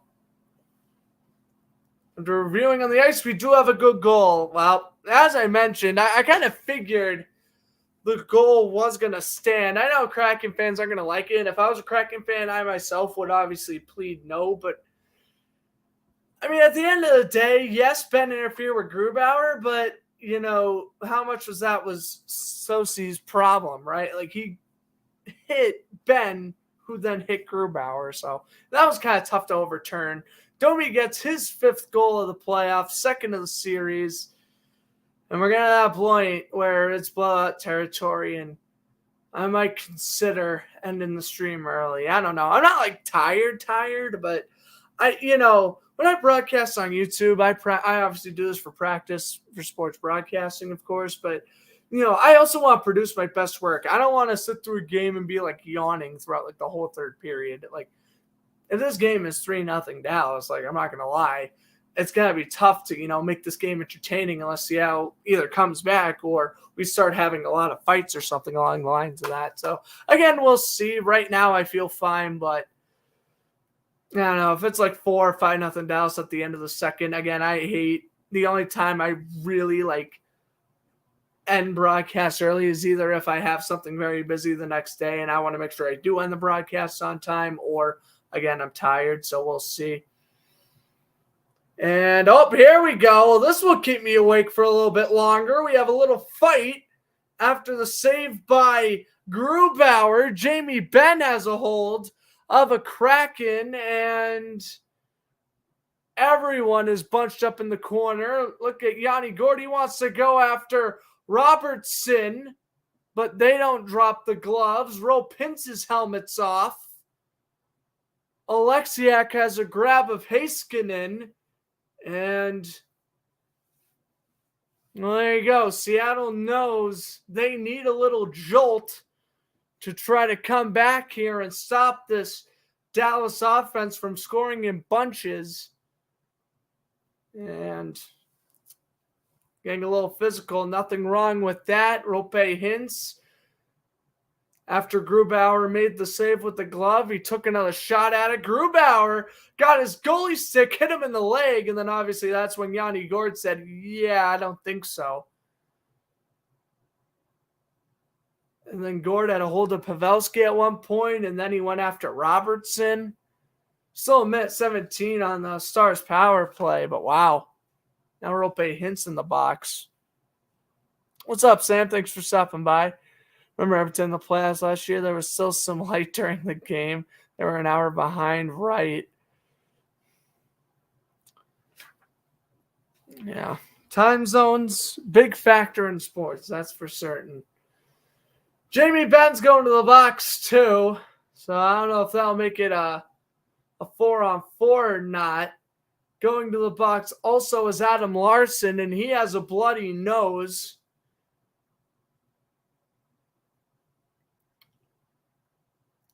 So I think with both players on the penalty box, it'll just stay a power play for Dallas for the next minute 17. And now Jamie Benn comes out, and I'm sure the crowd isn't pleased with that. But Jamie Benn now was in the penalty box. Now he's skating back to the bench. Oh, because he's going to the locker room. Benn, of course, scored the first of 3 goals in this game for Dallas. Now Adam Larson also going out of the penalty box to get his nose and left eye checked on. Larson took a beating in that brawl. So now Hintz is the only one sitting in the box for Dallas. I think they put McCann in the penalty box and Ryan Donato, and I think that's just to serve the penalty minutes. And now Gordon Pavelski getting the explanations from the referees here with 9:52 remaining in the second. London is 6 hours ahead. Yep, they are. Yep, I'm very familiar with European times. I have a friend down in Slovakia. I know all about the European time zones, that they're 6 hours ahead of us. Yeah, I don't really watch soccer a whole lot, but the only soccer I watch is American soccer. But, yeah. I was at the gym the other day. It was 11:30 in the morning, and the Premier League game was on. And I'm like, it's pretty crazy. Talking about the time zones. No, it's definitely interesting. As I mentioned, when you have a big event, in the past couple of years, like I mentioned, SoFi Stadium hosting Super Bowl and WrestleMania, and the fact that until it was still sun showing until the halfway mark of both of those major events, it does kind of suck the fun out of it. I think Super Bowl, night. I don't think late evening, right? And same thing happened in San Francisco during the Panthers-Broncos Super Bowl 50. That was another example that it was light out until halftime. All right, Donato and McCann are going to be in the box for the Kraken. 2 players will serve for the Stars as well. It'll still be a power play for Dallas. Heiskanen passes to Dadonov. Getting Dadonov off the boards. Sagan goes on in the pass to Robertson. Good save by Grubauer. And you also got to think, if you're the Kraken, are you going to pull Grubauer if he allows another one? That honestly wouldn't be a bad idea if you want to try a salvage game 4. Centering pass out in front, miss wide. Also keeps your goalie not fatigued, right? I mean, the Stars, they knew they had to pull out, and during game 3, they did. Here's Sagan. from the right side. Back to Heiskanen. Slap shot save. Rebound goes right to Pavelski, and they score again. Joe Pavelski on the backhand. 4-0 Dallas. And again, do you pull Grubauer here? I think you do. There's no point to keep him in. This ain't a series clinching game. Donato's going to leave the penalty box, and I'd expect we're going to see Martin Jones come in here. I think we're about to see Martin Jones enter the game for the Kraken. This is getting bad. Bad rebound. You got to cover that rebound if you're Grubauer. Robinson, great heads-up play, able to get it over to Pavelski, and that backhand is money for the Stars. 4-0. And the former Shark, Joe Pavelski. I won't say that's his 6th goal of the series already. It is 70th career playoff goal. Joel Pavelski making his Hall of Fame case pretty big here this season with 77 points. And, of course, now having a monster playoffs. Yeah, this is becoming a blowout. But I'm not tired, so I think I'm still going to stay on for a little bit longer, which is nice. You know, it's been a while since I've done a 9:30 broadcast, so I was wondering how this was going to go. So far, it's going pretty good other than the game, but what's up, Kyle? Thanks for tuning in. Well, appreciate you tuning in, but the Kraken are not doing so hot. Let's just say they have just allowed 2 goals in the last, 4-ish minutes, and it's currently 4-0. Yeah, this is terrible. I think the problem I try to watch, but in the afternoon and there's morning, right? So I'm not a morning person exactly. Leave China is all 1 time zone. Really? That's cool. In the last game, second period of lots of goal. Yeah. That's true. Now that you mention it, Seattle scored 5 goals in the second period of game 3, and now Dallas, 3 of their 4 goals have come here in the second. So,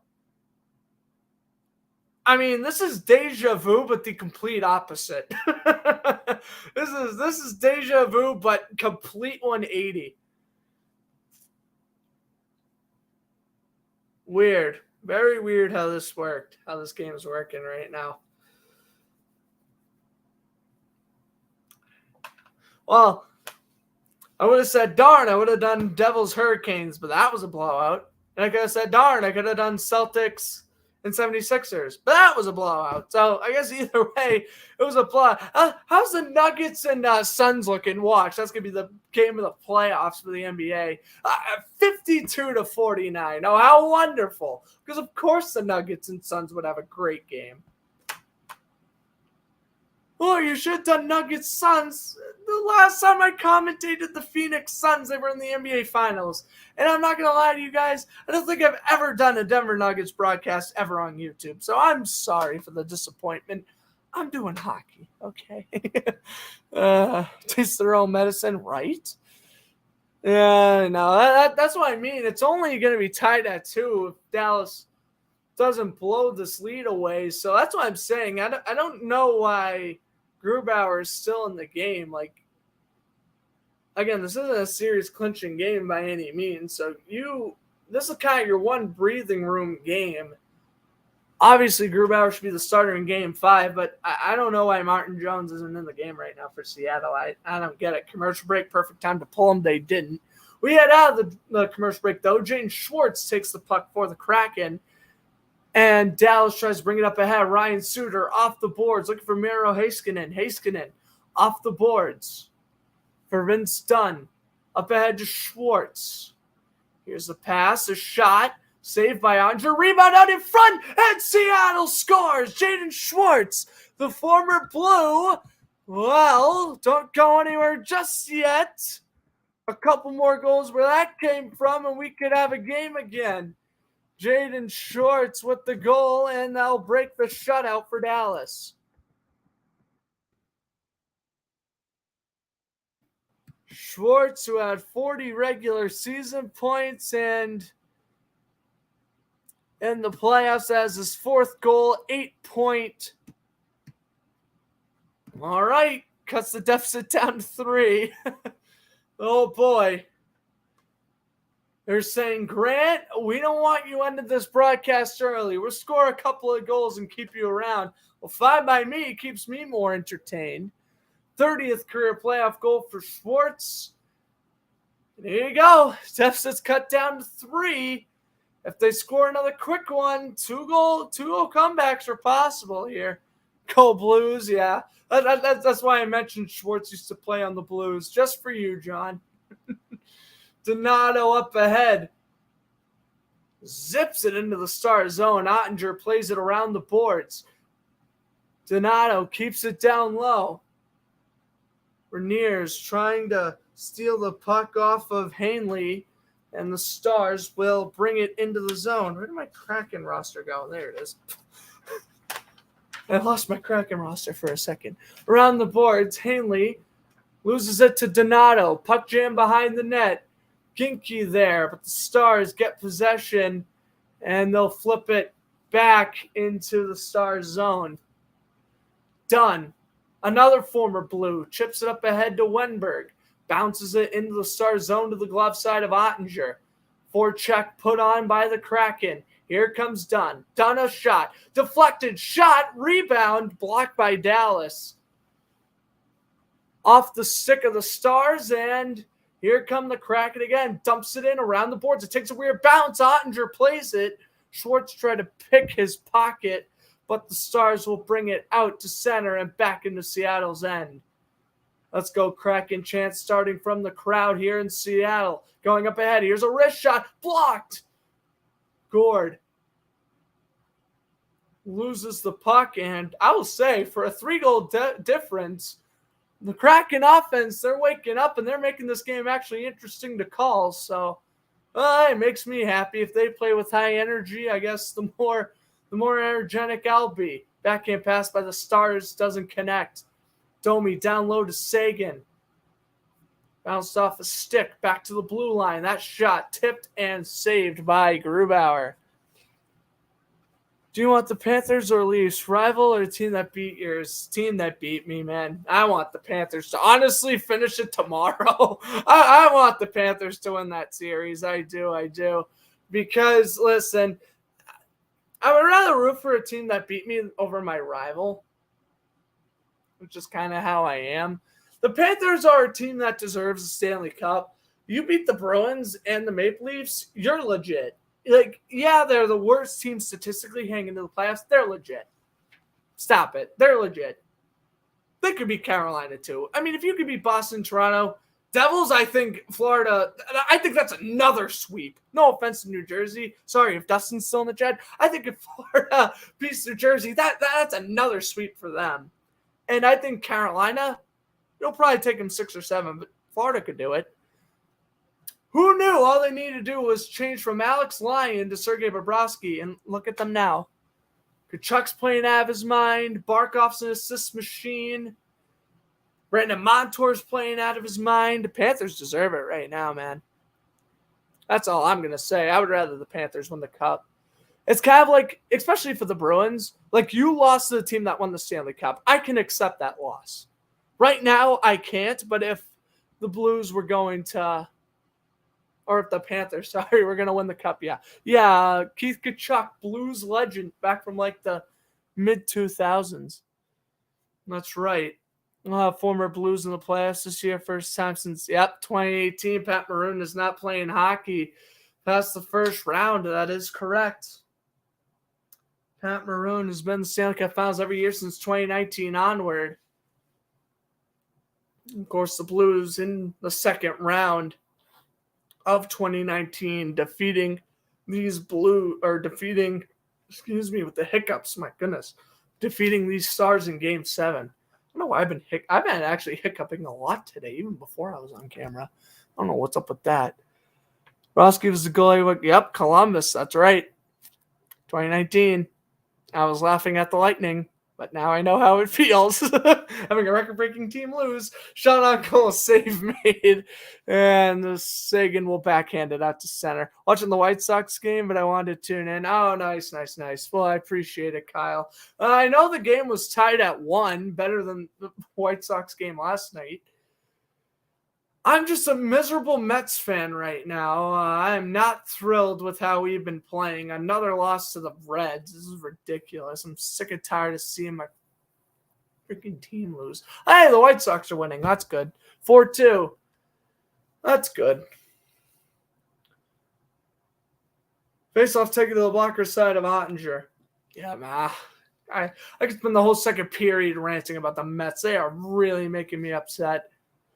Ridiculous. Lose a series to the Tigers, the Rockies, and now it's going to be the Reds. Nick Senzel has a career day with 3 hits. Oh, just driving me crazy. As Stars will flip it into the zone. Backhand attempt was blocked by the Kraken. Up ahead. Gord. That one went in between his legs. Ottinger loves to leave his net, apparently. That's like the 4th or 5th time Ottinger's went behind his net to play a puck. The Stars bring it up ahead the left wing side. Gord try to get the loose puck. Here comes Seattle. Alexander Wenberg with speed. Going on in. Backhand for Gord didn't connect. Stars will bounce it off the boards, and they clear it out to center. Tolvanen. Another Finland native on this Kraken team. He dumps it in around the boards. Kept at the blue line by Seattle. That shot on goal is blocked by Joe Pavelski. He backhands it out to center. Done. A slap shot. Ottinger again coming out of his net to play the puck. Miro Heiskanen. I'm getting flashbacks from Walmart flopping like a fish at the end of Game 5. Oh, we get a whistle. 2:46 to go. Whenever a goalie leaves his net, I'm like, oh, Mark, that's all you had to do was just stay on your skates and play the puck around the boards. Cardinals lost 2 of their last 3 against the Tigers, but then won 2 out of 3 against the Rockies earlier this season. It was at the Cardinals-Tigers game on Saturday. Oh, glad you had fun. The opposite of the 2006 World Series, yeah. Where the Cardinals beat the Tigers in 5 games.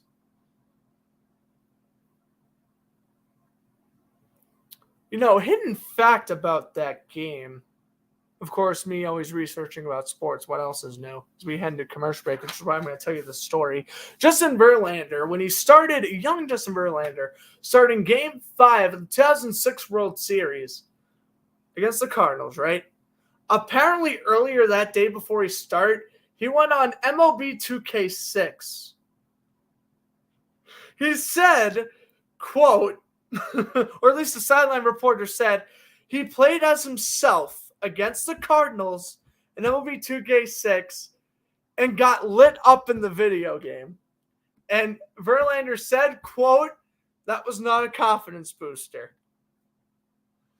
I mean, how wild is that? You are ready to start. And, I mean, Verlander's pitched no hitters, and he's going to make the Hall of Fame. And he did win his World Series title with the Astros. But, I mean, at the end of the day, right, here you are.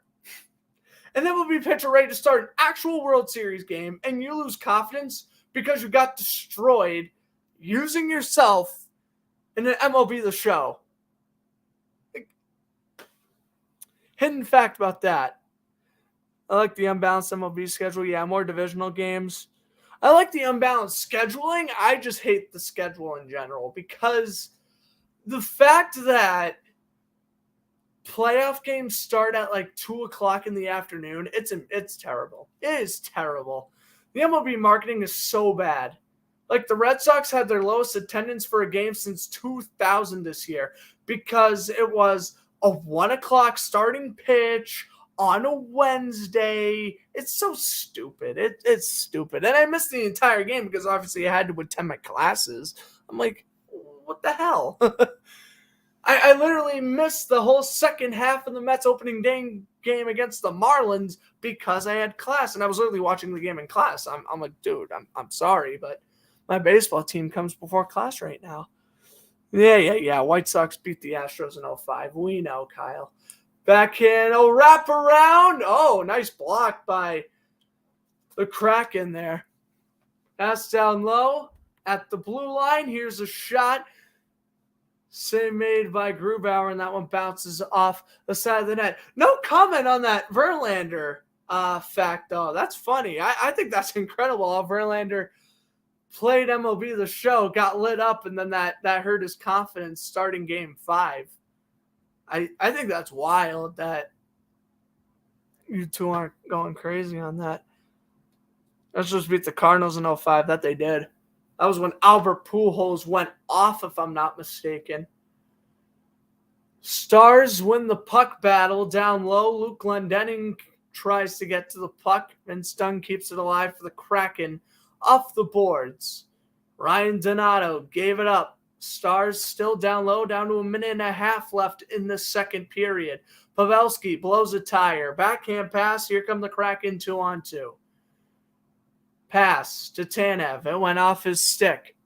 Around the boards, Heiskanen delivers the hit. Pavelski in the puck jam. In the corner, Tanev can't get to it. Robertson will have it behind the net for the Stars, and he slowly brings it up ahead. He has a defenseman to his right wing. He passes it to him, and shooting it in around the boards is Colin Miller, first time mentioned in his name tonight on the broadcast. Rope Hintz around the boards for Pavelski. Chucks it forward. Give away, Hintz. Jamie Bennett shot save, rebound, Rope Hintz buries it home again. Grubauer can't get the rebound. It's 5-1. And Kyle, that was on cue. We're gonna do it.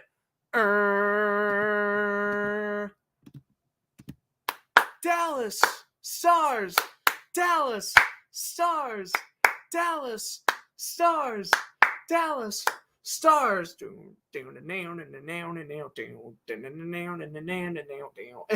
Sick same guitar riff for 20 straight seconds. Dallas Stars. Making fun of the Stars, sorry. Anyway. 5-1, Rupe Hintz basically sinking the wind out of the Kraken's sails. I don't know why Grubauer is even in the game. He's been that's the reason why he's allowed 5 goals. 3 of these goals could have been avoided if he just smothered rebounds. Rupe Hintz, the 6th goal of the postseason, 15th career playoff goal. I don't think Seattle's coming back, but I'm having fun, so I'm going to stay on for the 3rd. I'm not even that tired anyway, so we're going to do a Sporkle quiz, and we're going to recap sports news. I don't even know if this game is going to be worthy of a Floodster post, honestly. I don't think it is going to.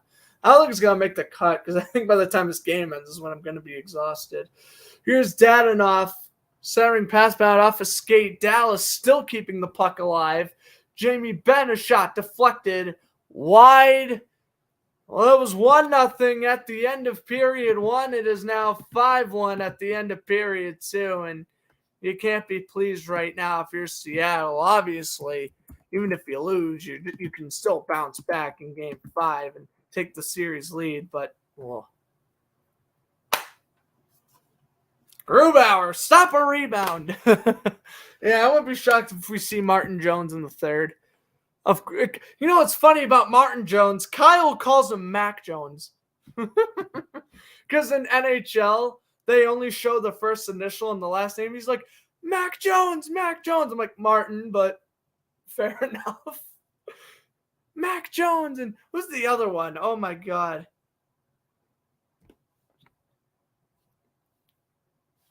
He's always like, Mac Jones, Mac Jones. I'm trying to think. Like someone famous, I don't remember. He loves Phil Kessel, though, which I think is also hysterical because most people who just get into hockey like Phil Kessel for obvious reasons. Oh, yeah, and he calls Brent Burns Brian Burns, the Panthers' defensive end, instead of, Brent Burns. Should call him Chewbacca. Brent Burns, still to this day, one of the most random jerseys I have in my jersey collection. I have I think it's like the 2017 or 2018 Sharks alternate throwback. I should be wearing a hockey jersey and say I have a Patriots Super Bowl 53 shirt on, but what I should be wearing is a jersey since I'm broadcasting a hockey game, but I don't think things out before I go on air. I'm just like, print the roster, get the box stats from the previous game so I can do a pregame, and off we go.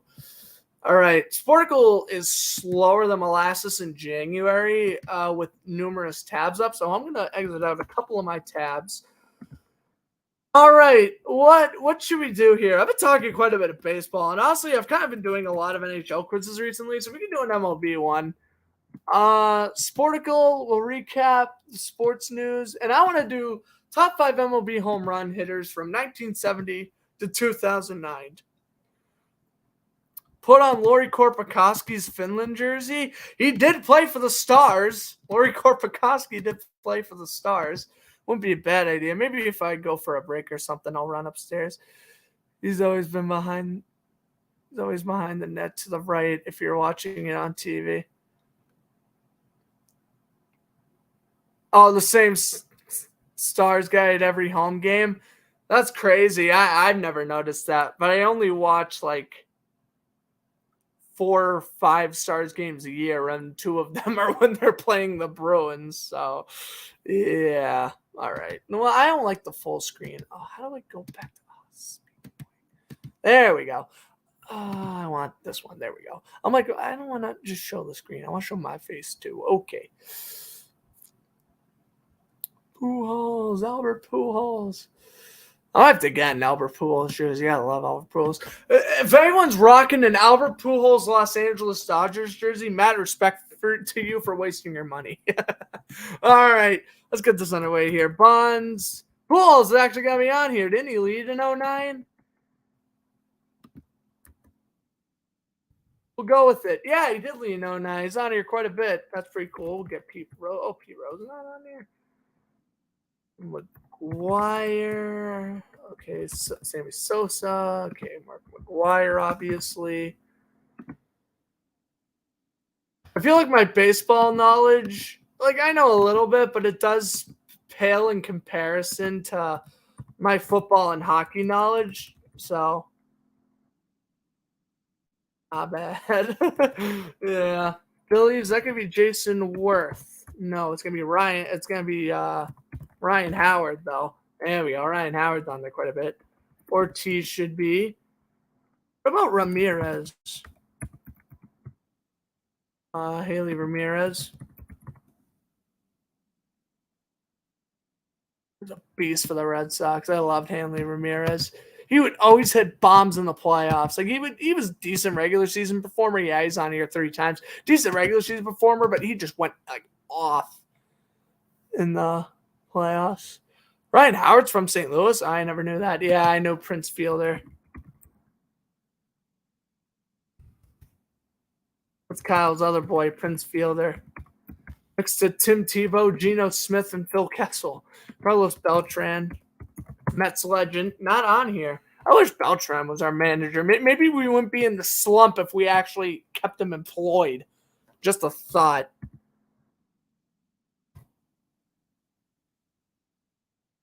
Get Ken Griffey. Who else we gonna get here? We're gonna get Jim Rice for the Red Sox. Okay, he's on there. There we go. How about Wade Boggs? Is Boggs on here? He's not. I didn't think so. David Wright? Oh, I was hoping. Mets in 89. Oh, Strawberry. Darryl Strawberry was a tank. Not in 89. Who went off for us in 89? I don't know. That's a good question. And 91. It's probably the same guy. Joe Carter for the Indians and Blue Jays. Obviously, Hank Aaron. Really? No. Oh, there he is. On there 3 times. Clemente is going to be on there too. No Roberto Clemente in the early 70s? Really? Maybe I'm just spelling his name wrong. That's why I'm spelling his name wrong. Clemente. Wow. Okay. That works. Dante Bichette. That's a good guess. I love Bo Bichette too. Both Bichettes. And both Griffeys. Hold on. But Guerrero is what I meant. Both Griffeys weren't bad either, but I was talking about Vladimir Guerrero Jr. and Sr. there.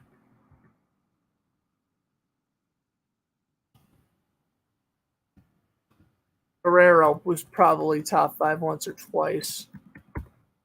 Yep, he's on here. What year?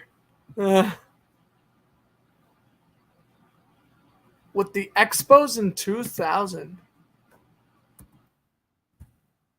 There you go. Spell a Rod. Alex Rodriguez.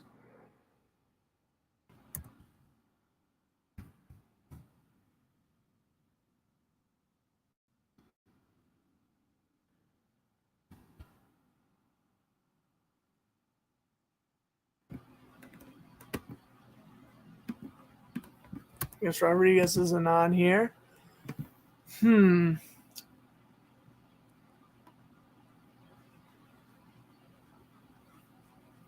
Phillies 03, Dodgers 04.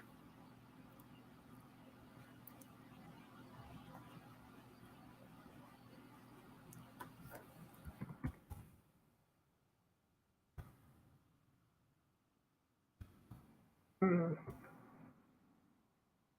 99 for the Reds.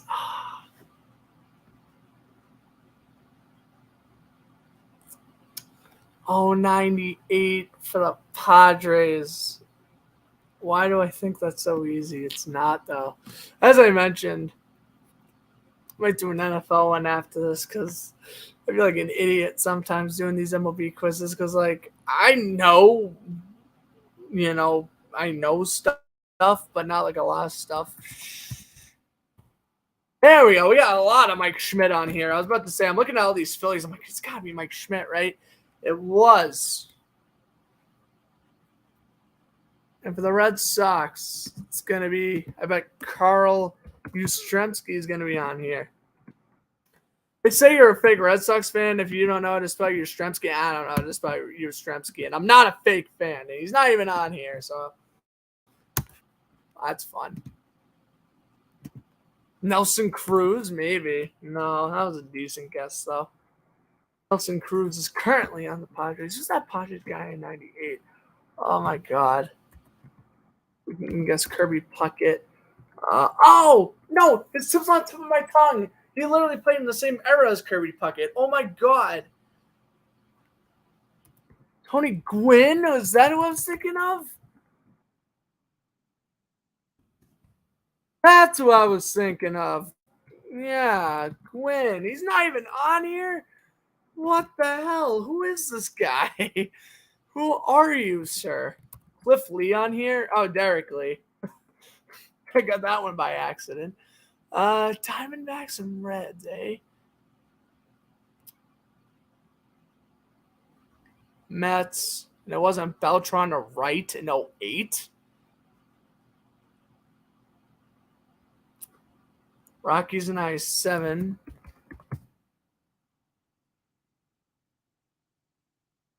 Not going to be Todd Helton.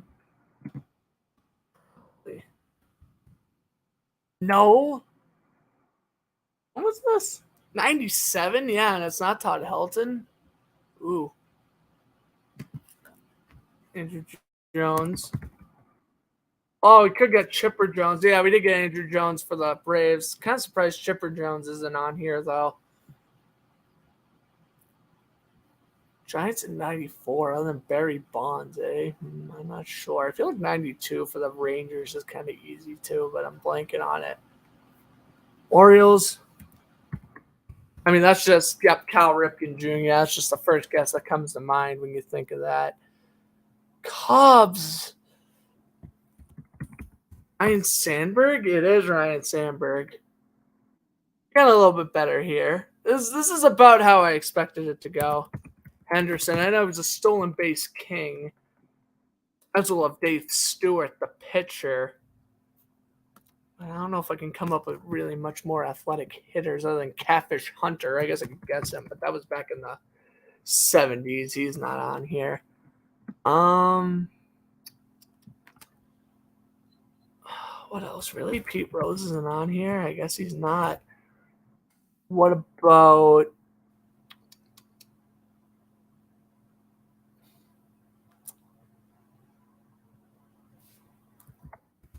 Bo Jackson? Oh, yeah, Reggie Jackson. I forgot Reggie Jackson existed for the Athletics back then. Yep.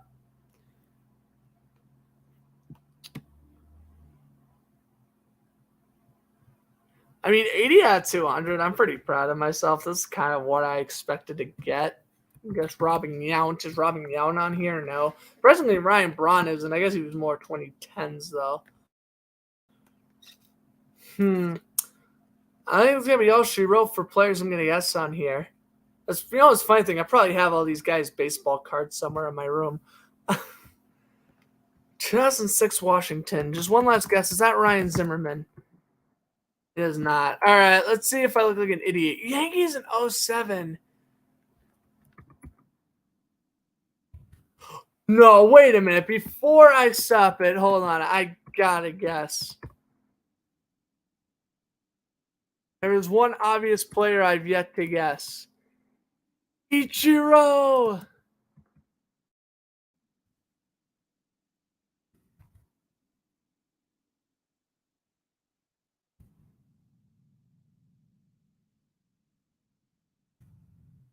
And he's not on here. Well, worth a guess.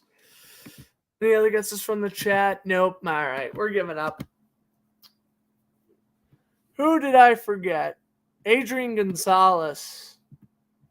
Not who I was thinking of, but yeah. Mark Reynolds. I wasn't going to guess him. Adam Dunn. I forgot he played on the Reds. Carlos Delgado. Okay. I thought I typed in A-Rod. I don't know why they didn't accept it. Carlos Pineda. Oh, yeah, for the Rays. Pineda. Done again. Lance Berkman. That's a name I haven't heard of in a while. Alfonso Soriano for the Nationals. That one was easy. A-Rod again. Yeah, I typed in A-Rod. I don't know why that didn't go in. Adrian Beltre. Probably should have guessed him. Jim Thome. I honestly forgot he played with the Phillies. I know he's in the Hall of Fame, and I just recognize him with Cleveland. Richie Sexton. Yeah, that name sounds familiar. Javi Lopez. Decent player. From Rafael Palmeiro for the Rangers. I probably should have gotten that one too. Jeff Bagwell, yeah. Troy Glass, I wasn't going to get that one. Greg Vaughn wasn't getting. Larry Walker. I'm like Todd Helton, but I'm like, there's like another player who played for the Rockies, and that's who it was. It was freaking Larry Walker. Tino Martinez, Mariners legend. He did play on the Yankees. Yeah, I thought I typed in Rodriguez. I don't know why they didn't accept it, but that's all right. So in reality, I probably got more like an 80, like 7 out of 200. But at the end of the day, I still would have gotten like 43%. The average was 64. Brady Anderson. I have no idea who Andres Galarraga. Oh, now that I say the name, I kind of have heard of him before. Jay Buhner. I've never heard of him before. Frank Thomas, the big hurt. Sorry, Kyle. I probably disappointed you on that one. I should have just guessed Frank Thomas just to guess him. Matt Williams, never heard of him. David Justice, I've heard of. Fred McGriff. Yeah, that was an easy one. Cardinals legend. Jose Canseco is another one I should have definitely gotten. Late 80s, early 90s. Ugh. Not my best performing here. Dale Murphy. Andre Dawson. Like I know these names, like looking at them. Carlton Fisk would have been another one I should have guessed. Darrell Evans. Don Mattingly. I didn't think he was that much of a home run hitter. I guess I was wrong. Lance Parrish, another one I've heard of. I think it's pretty much it. Fred Lynn, I think I may have heard of once or twice just because he used to play on the Red Sox. Yeah, I'm not really. Oh, Willie Stargell. Duh. I was thinking of Clemente, but it was Willie Stargell. And Johnny Bench, Reds in 72. I should have gotten Stargell and Bench. Yeah, whatever. They robbed me of my A-Rods, but I don't care. I'm still getting below average anyway. All right, let's do NHL, and then I'm pretty sure we already have like 6 or 5 minutes left in the second intermission. This absolutely flew by. I'm glad, though. I love doing Sporkle. We did Hurdle first period. Or actually, never mind. We actually have news to recap, so I'll do that instead because this is where my computer begins to lag, and this is where I get scared that the screen gets all screwed up. So instead of doing another one, don't worry, though. We'll do another Sporkle next time I broadcast. We're just going to recap sports news because, yeah, like my computer was starting to act slow as. Very slow. Very, very slow. Oh, Alex posted the Hurricanes win. Thank you very much. I would like to accept the...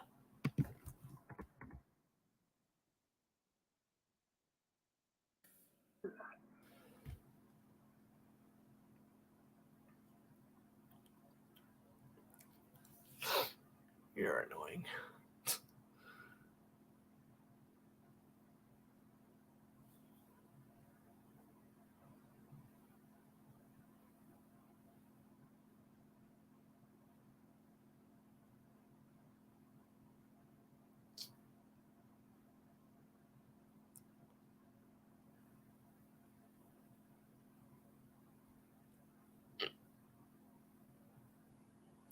All right.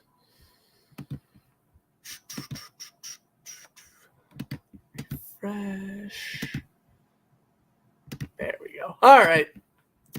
They're about to head the ice for the start of the third. The Kraken need 4. Let's just breeze by some sports news.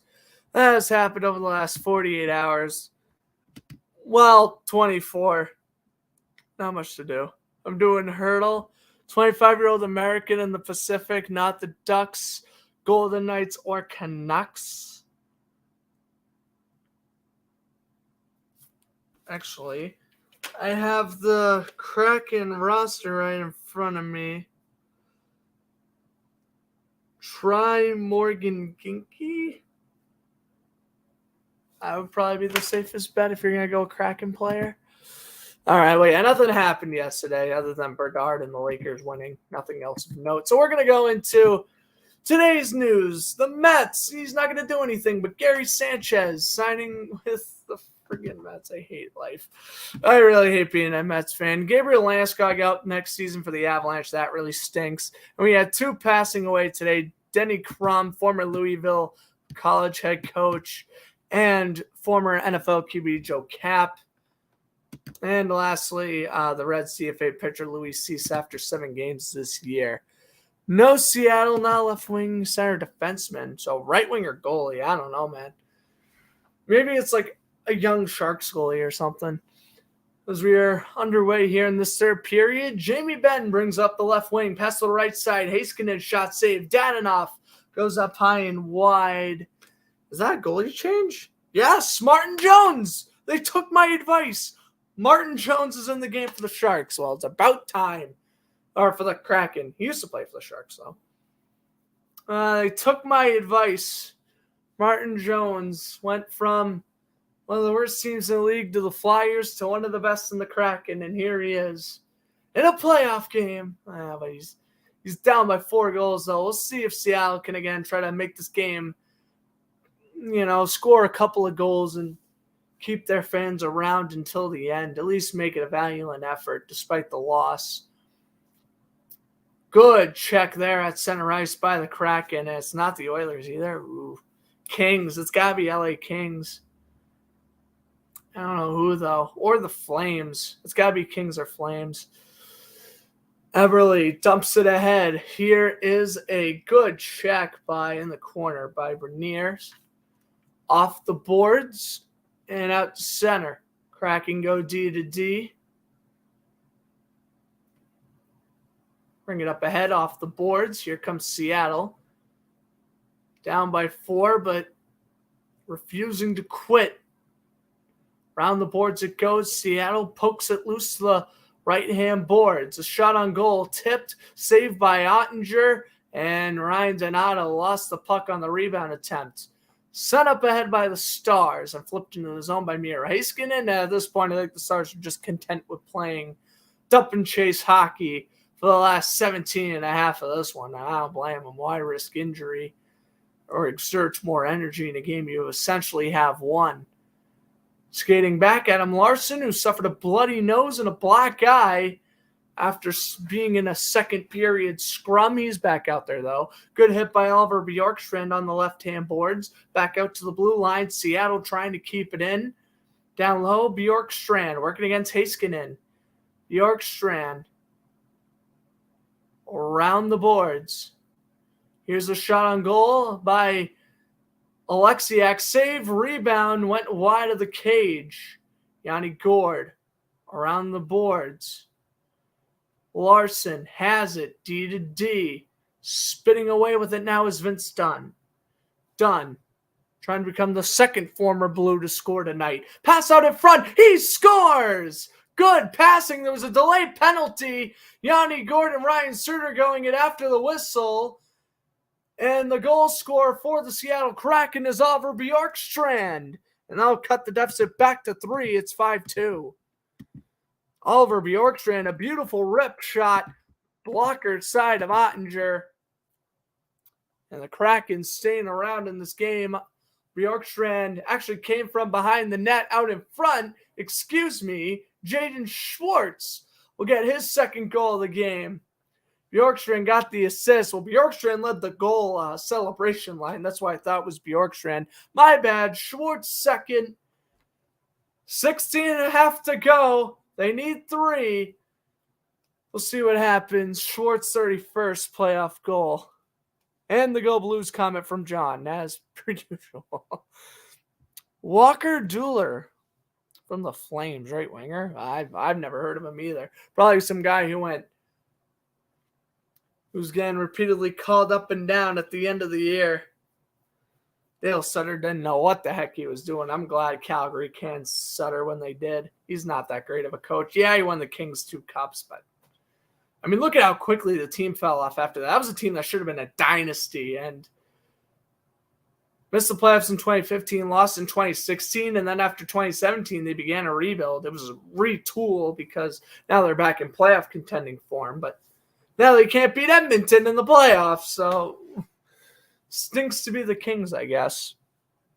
Blues have allowed 3+ goals in a period lots of times. Shit. Oh, shoot. Oh, well. Here's a shot on goal. That one's deflected wide. Who's going to tell them that the Stars ain't the Blues? Anyway. But you see, that's what I mean. If the Kraken score a couple of goals, it was 5-3, 5-4, make it a hard-fought effort, I mean, they keep the fans around the whole game. That's nice. Backhand pass from McCann. Deep into Seattle zone. Goes over to a defenseman. Here comes Jordan Eberle. Quickly losing possession. Max Domi. So pretty much one more goal for Dallas. Will ice it, like, officially.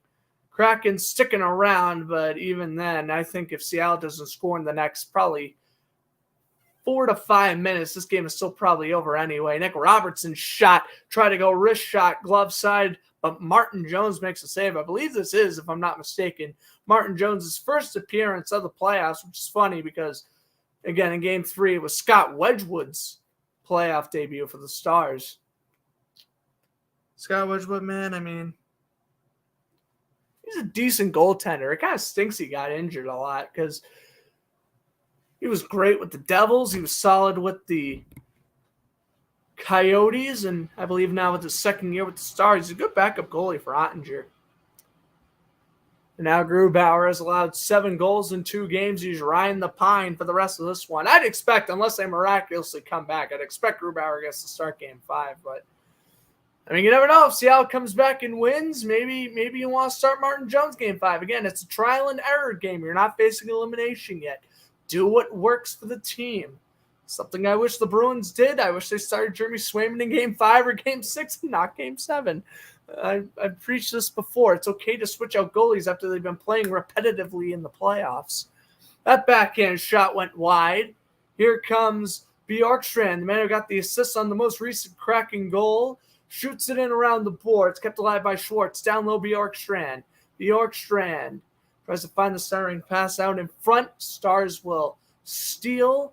Here comes Dadonov. He lost possession. Good stepping on the brakes is Yanni Gord, passing it down low. Dadonov stole it. Gord gets it back and shoots it over the Stars' cage. Backhander kept into the zone by the Kraken. Stars have it behind their own net. Puck interfered with the official skates. Now they shoot it down the length of the river. They'll be touched for an icing. I don't know why I still say it's being touched for an icing. They got rid of that rule years ago. But I still say it for some inexplicable reason.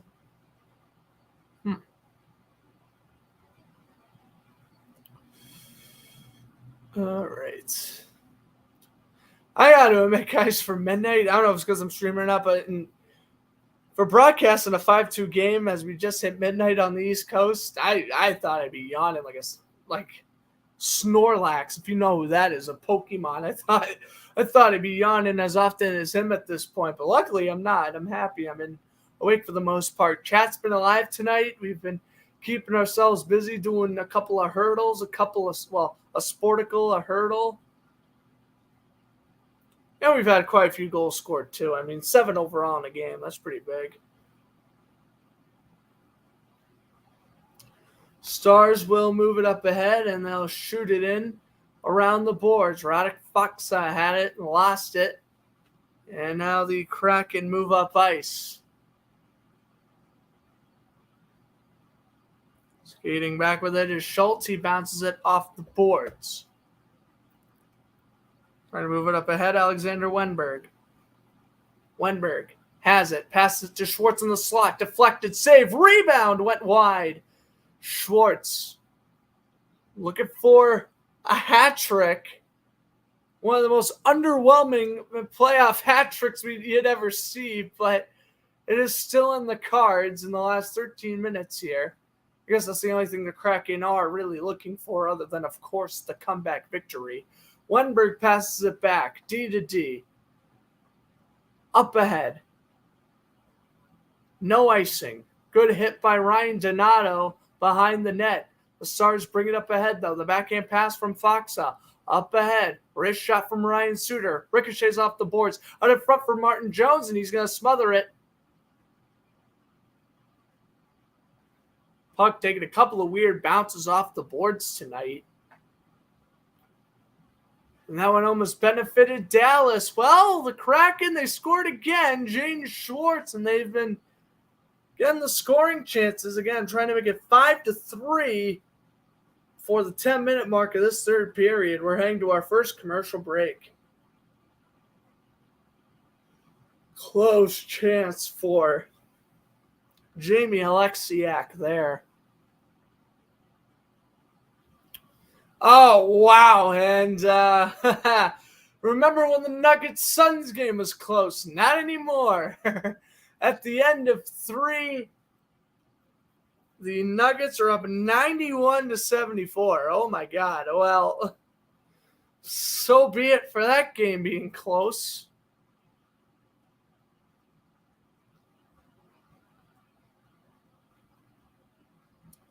How unfortunate. Currently on MLB Network. Showing first pitch. Okay, never mind. You want the Suns to win? I don't. I want the Nuggets to win. I want the Nuggets to win because I think that if Denver wins the series, they make the finals. Because, yes, the Warriors and Lakers are very good. I don't know. Anthony Davis, I give credit to him. He's having a great playoffs. But because right now I have the Lakers beating the Warriors in 6, and I have the Nuggets beating the Suns in 7, just because right now the home team's been winning each game, and it's going to continue tonight. So I'm just going to go with home team wins every series, or wins every game of the series. Nuggets in 7, meaning Nuggets will probably beat the Lakers in 6 or 7. And I have them winning the NBA Finals if they go that far. Celtics right now, they're getting eliminated. I'm sorry. I don't want to give up on the Celtics so quickly, but it's kind of like in the Bruins sense. It's like you knew. Funny enough, how when both teams entered Game 6, you knew they were going to lose. Weird. You knew the series was over. Very weird. Very weird. Anyway, jeez. Yeah, so I think it's going to be Sixers Heat, Eastern Conference Finals, and then by that point, I think we're going to go Nuggets Heat Finals, which that ain't a bad final. And then I think I'll have the Nuggets winning in 6. They win their first ever championship. Why not? I'll go with it. The 1 year Jokic doesn't win the MVPs, the 1 year he wins the chip. I'm for it. Or you have Embiid versus Jokic in the finals. You can't really complain there. Obviously, if the Celtics by some miracle make the NBA finals, I'll do what I did last year, and I will broadcast how many games I can of that. I'll probably do my best to broadcast all of them, but I just want them to get out of the second round right now, man. They are looking awful the past 2 games. Alexiak shot on goals deflected wide by Jordan Eberle. And we have a whistle.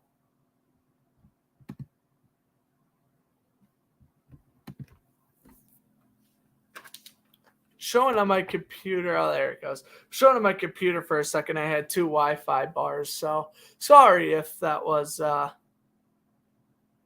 was lagging for a second. We do have a penalty and a slash coming up against the Kraken. Ryan Suter, the star who was slashed, and so now Dallas will head to the power play with a chance to put this game out of reach. Yeah, that's right. Jason Tatum is from St. Louis. I didn't know that. Yeah, I don't really pay much attention to the NBA either until the playoffs start. Playoffs, I pay attention, but regular season, sorry. Hockey and football got my attention all the way. So, like, I watch a Celtics game if they're on, but like, I'm not gonna go out of my. I don't devote my life to the Celtics. I devote my life to the Jaguars and the Bruins, not the Celtics. So Jared McCann called for slashing on Ryan Suter, but we have a 4-on-4 for, I don't know. I was talking about how playoff or how regular season football and hockey were better than playoff basketball. So, yeah.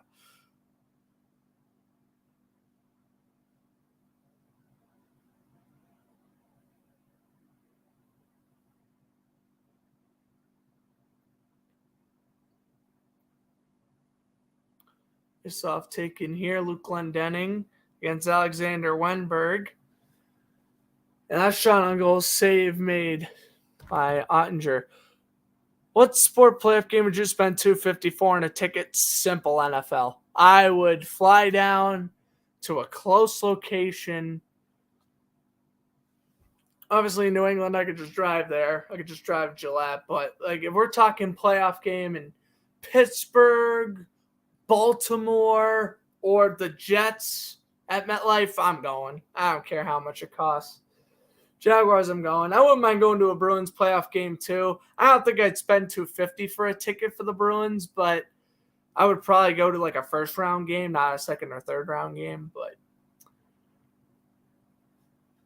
I do want to go to a Bruins playoff game, and then Jaguars is a definite. I think if they play in a playoff game that is like near mass, I'm going. I don't care. Game 7, Bruins Stanley Cup or Jaguars Super Bowl. I would waste my money on neither. And here's why, right? It would be insane. If I had to choose, probably Bruins Game 7, because I would literally have to fly out for the Super Bowl unless they play in New York. But so I'd probably just do the cheaper, easier route and do Game 7. But like, at the same time, and this is funny because, again, 5-2 blowout, I'm kind of okay if I go a little off topic here. I was this close to wasting all the – oh, wait a minute, out in front. Oh, and a good save by Ottinger on, was that number 28 for the Kraken? I think that's, yeah, Sarcy. So, at the time before first year of college happened, I had money. And when I tell you, me and my sister were this close to buying Bruins Blues Game 7 tickets. I mean, we were this close. But our parents decided, you want to know what? We're going to think smartly here. Is it worth spending $700 to go to a Game 7? Realistically, me and my sister were like, you want to know what? Let's just watch it on TV. Yeah, if the Bruins win, we miss an experience of a lifetime. We get to still celebrate it with our parents, yada, yada, yada. Of course, as you know, well, John's thrilled about this, but the Blues did beat the Bruins 4-1. And that would have scarred me for life, spending all that money just to see my team get embarrassed. So that moving forward kind of taught me, like, I'll go to any like regular season game or whatever, maybe a playoff game, but for championship games, like, no. Again, Jaguars is kind of the only exception. AFC championship game up in New York or down in Baltimore, like somewhere I could either drive to or take like a quick train or plane ride to, maybe I go. Pretty much Jaguars would be my only exception to like spending a lot of money to go to a playoff game. But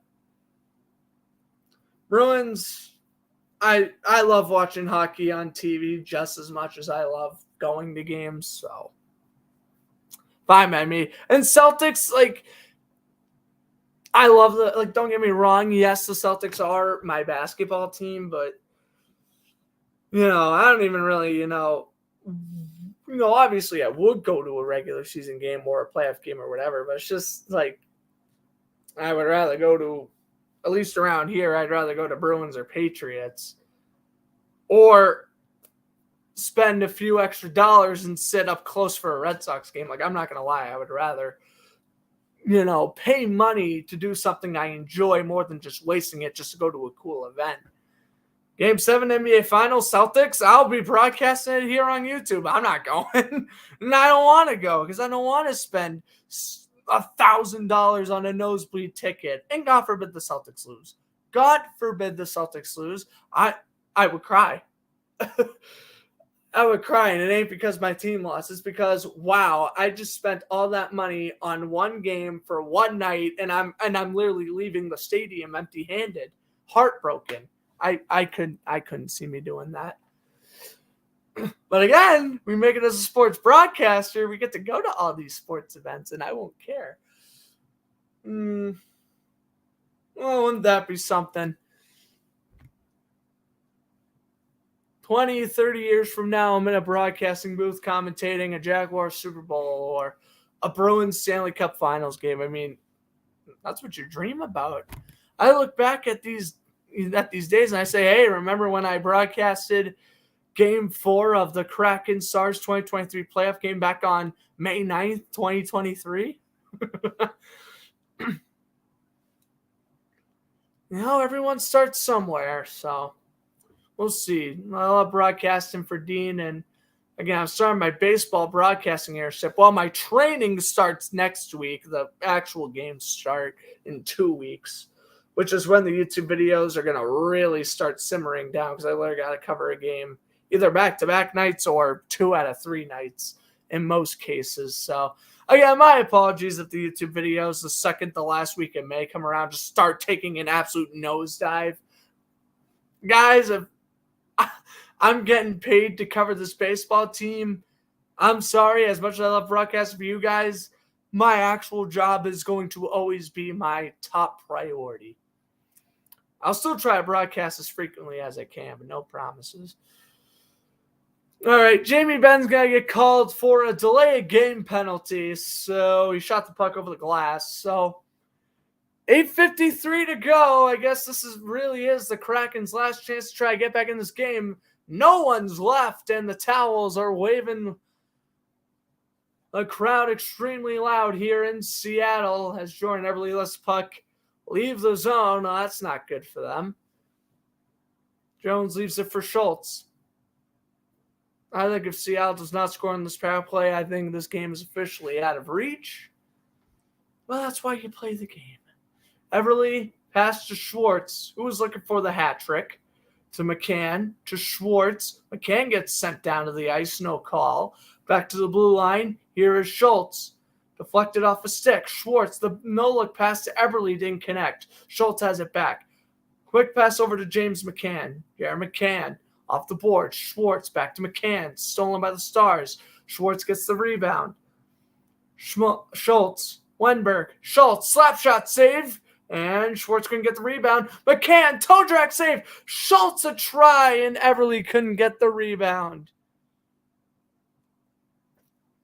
Jones will play it aside for Dunn. Dunn passes it back to Matty Berniers. Berniers sends it up the left wing. Dumps it over to Gord. Yanni Gord, backhand pass. Dunn. Tolvanen. Back to Dunn. Back to Tolvanen. Tolvanen. Berniers. Back Dunn. Gord. Dunn. 20 seconds left on our power play. Tolvanen shot blocked. I'm about to say, they got to get some shots on goal here. What was worse? President's Trophy winners blow a 3-1 lead to the Panthers or Game 7 loss to the Blues? They were talking about that now on NHL Network. Oh, whatever. I mean, that's tough. Well, in reality, what's more heartbreaking? Losing to the Blues. But, I mean, losing to the Panthers. To me, it's not heartbreaking. That's just straight up embarrassing. I mean, I'm heartbroken we lost to the Panthers, but, I mean, that's embarrassing. What's losing, unless if it was maybe a reverse sweep. I don't know. I wasn't really a Bruins fan yet when we had the 3-0 lead and blew it to the Flyers in 2010. Luckily, I became a Bruins fan during the 2011 playoff run, not the 2010 playoff run. But anyway, you know, it's like I didn't get to experience that series live, and I would have been heartbroken too. But, like, nothing – how do I explain this? Nothing hurts more than losing in the finals.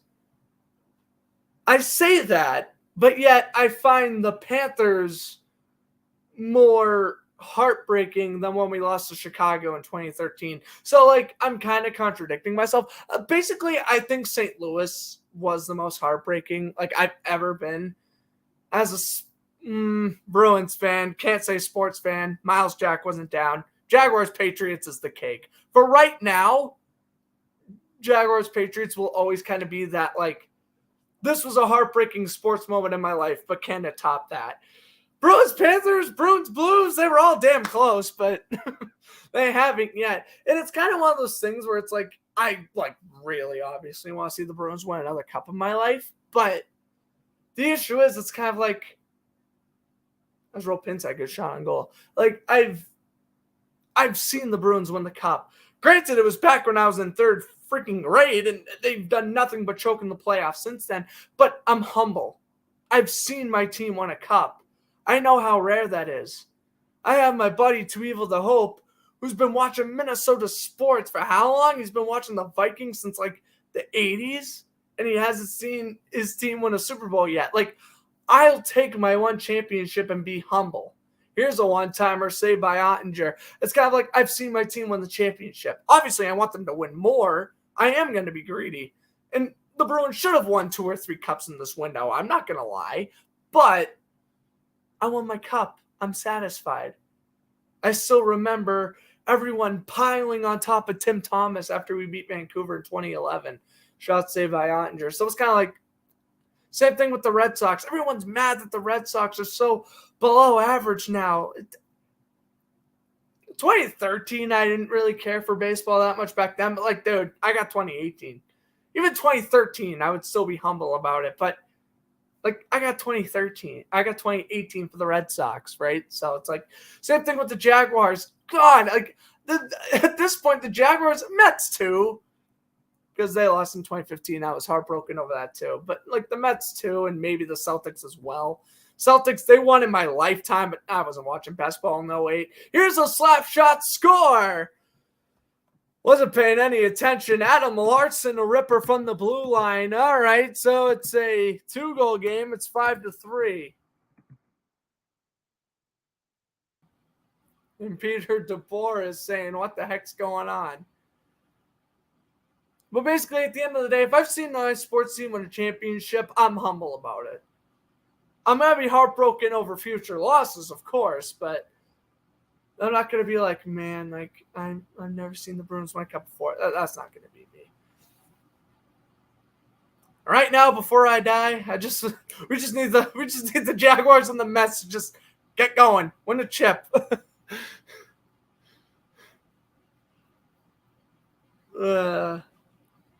Preferably Jaguars, but Mets would be the cherry on top. Celtics too. And whether it's with the Trailblazers or not, I'm a big Damian Lillard guy. So even if Damian Lillard was to win a championship before retiring, that'd be pretty cool. That was Adam Larson's fourth career playoff goal, his first playoff goal scored since 2017 when he was with the Devils. Well, that was before the trade with the Oilers, if I'm not mistaken.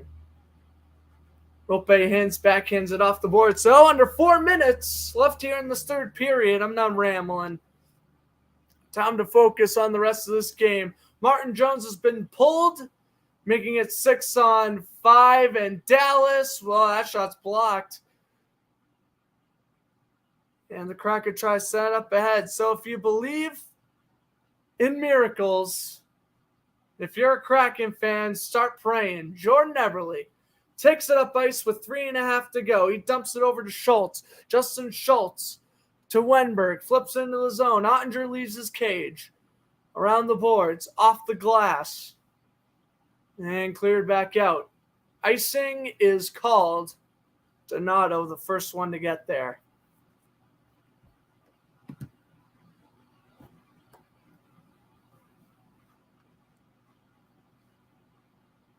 It's a shot, bounced off the post.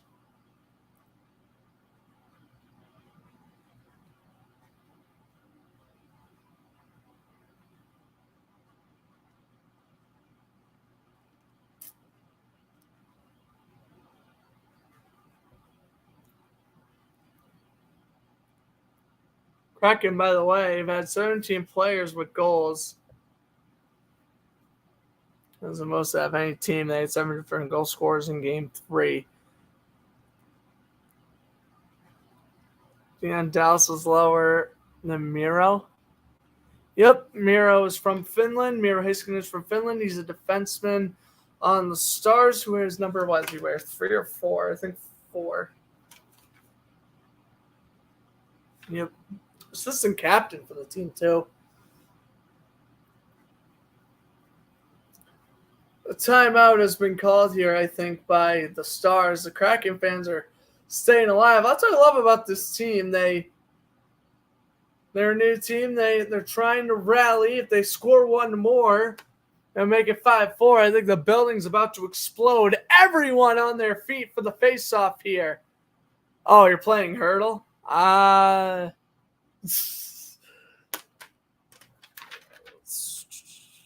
Lindell or Hakapaya. Jana Hakapaya. Anyway, yeah, it's number 2. Just look at the Stars roster. It's gonna be number 2 on the team. Around the boards, out in front, a shot saved by Ottinger. All right, but this is the last 3 minutes. It is a 2-goal game. I want to focus on the rest of this game now. Behind the net, back out to the blue line. Schultz to Eberle. Eberle's shot missed the net to the blocker's side.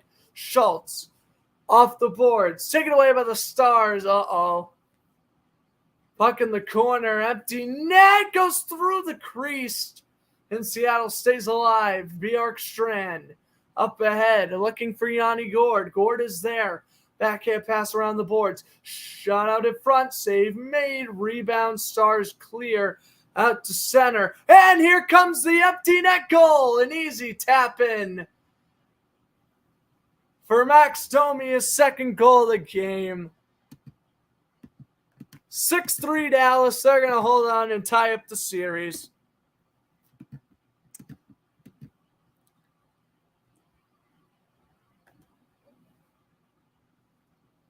Wow. Look at this. The puck just goes out to center. And Jordan Eberle, he just loses the puck battle. And Max Domi, easiest tap and goal of his life. As you see there through the net cam. 6-3. as now the Seattle fans will start to hit the exits.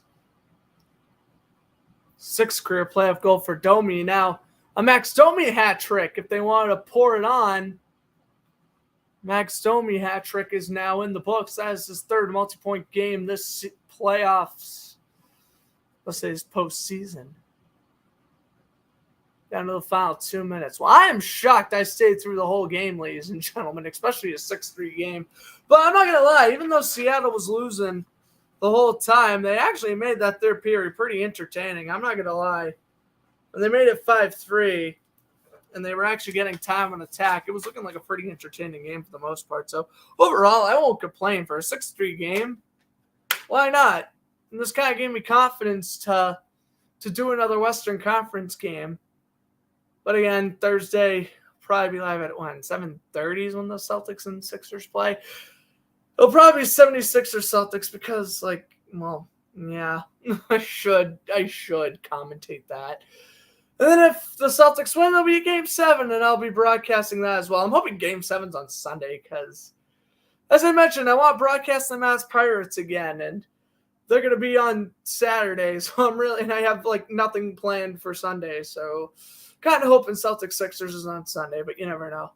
I might do NASCAR. They're racing in Darlington. That track's not a fun race to broadcast though, right? So I don't know. Maybe I'll do NASCAR. Maybe if the Maple Leafs force a Game 6 at that point, maybe we'll do another Panthers Maple Leafs game. I'm leaving Sunday completely up for open, but as I mentioned, tomorrow I won't be on.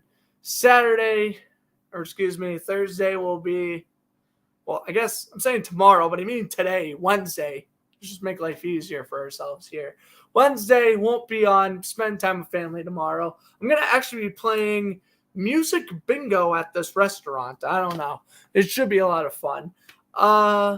Thursday, again, 76ers Celtics Game 6. And then Friday, I don't plan on broadcasting anything for now, but might be an NHL playoff game. Saturday, either Game 7, 76ers, Celtics, or Mass Pirates. Sunday, Game 7, or probably NHL playoffs. Because, I feel wrong commentating NASCAR when there's still, playoff hockey and basketball on, right?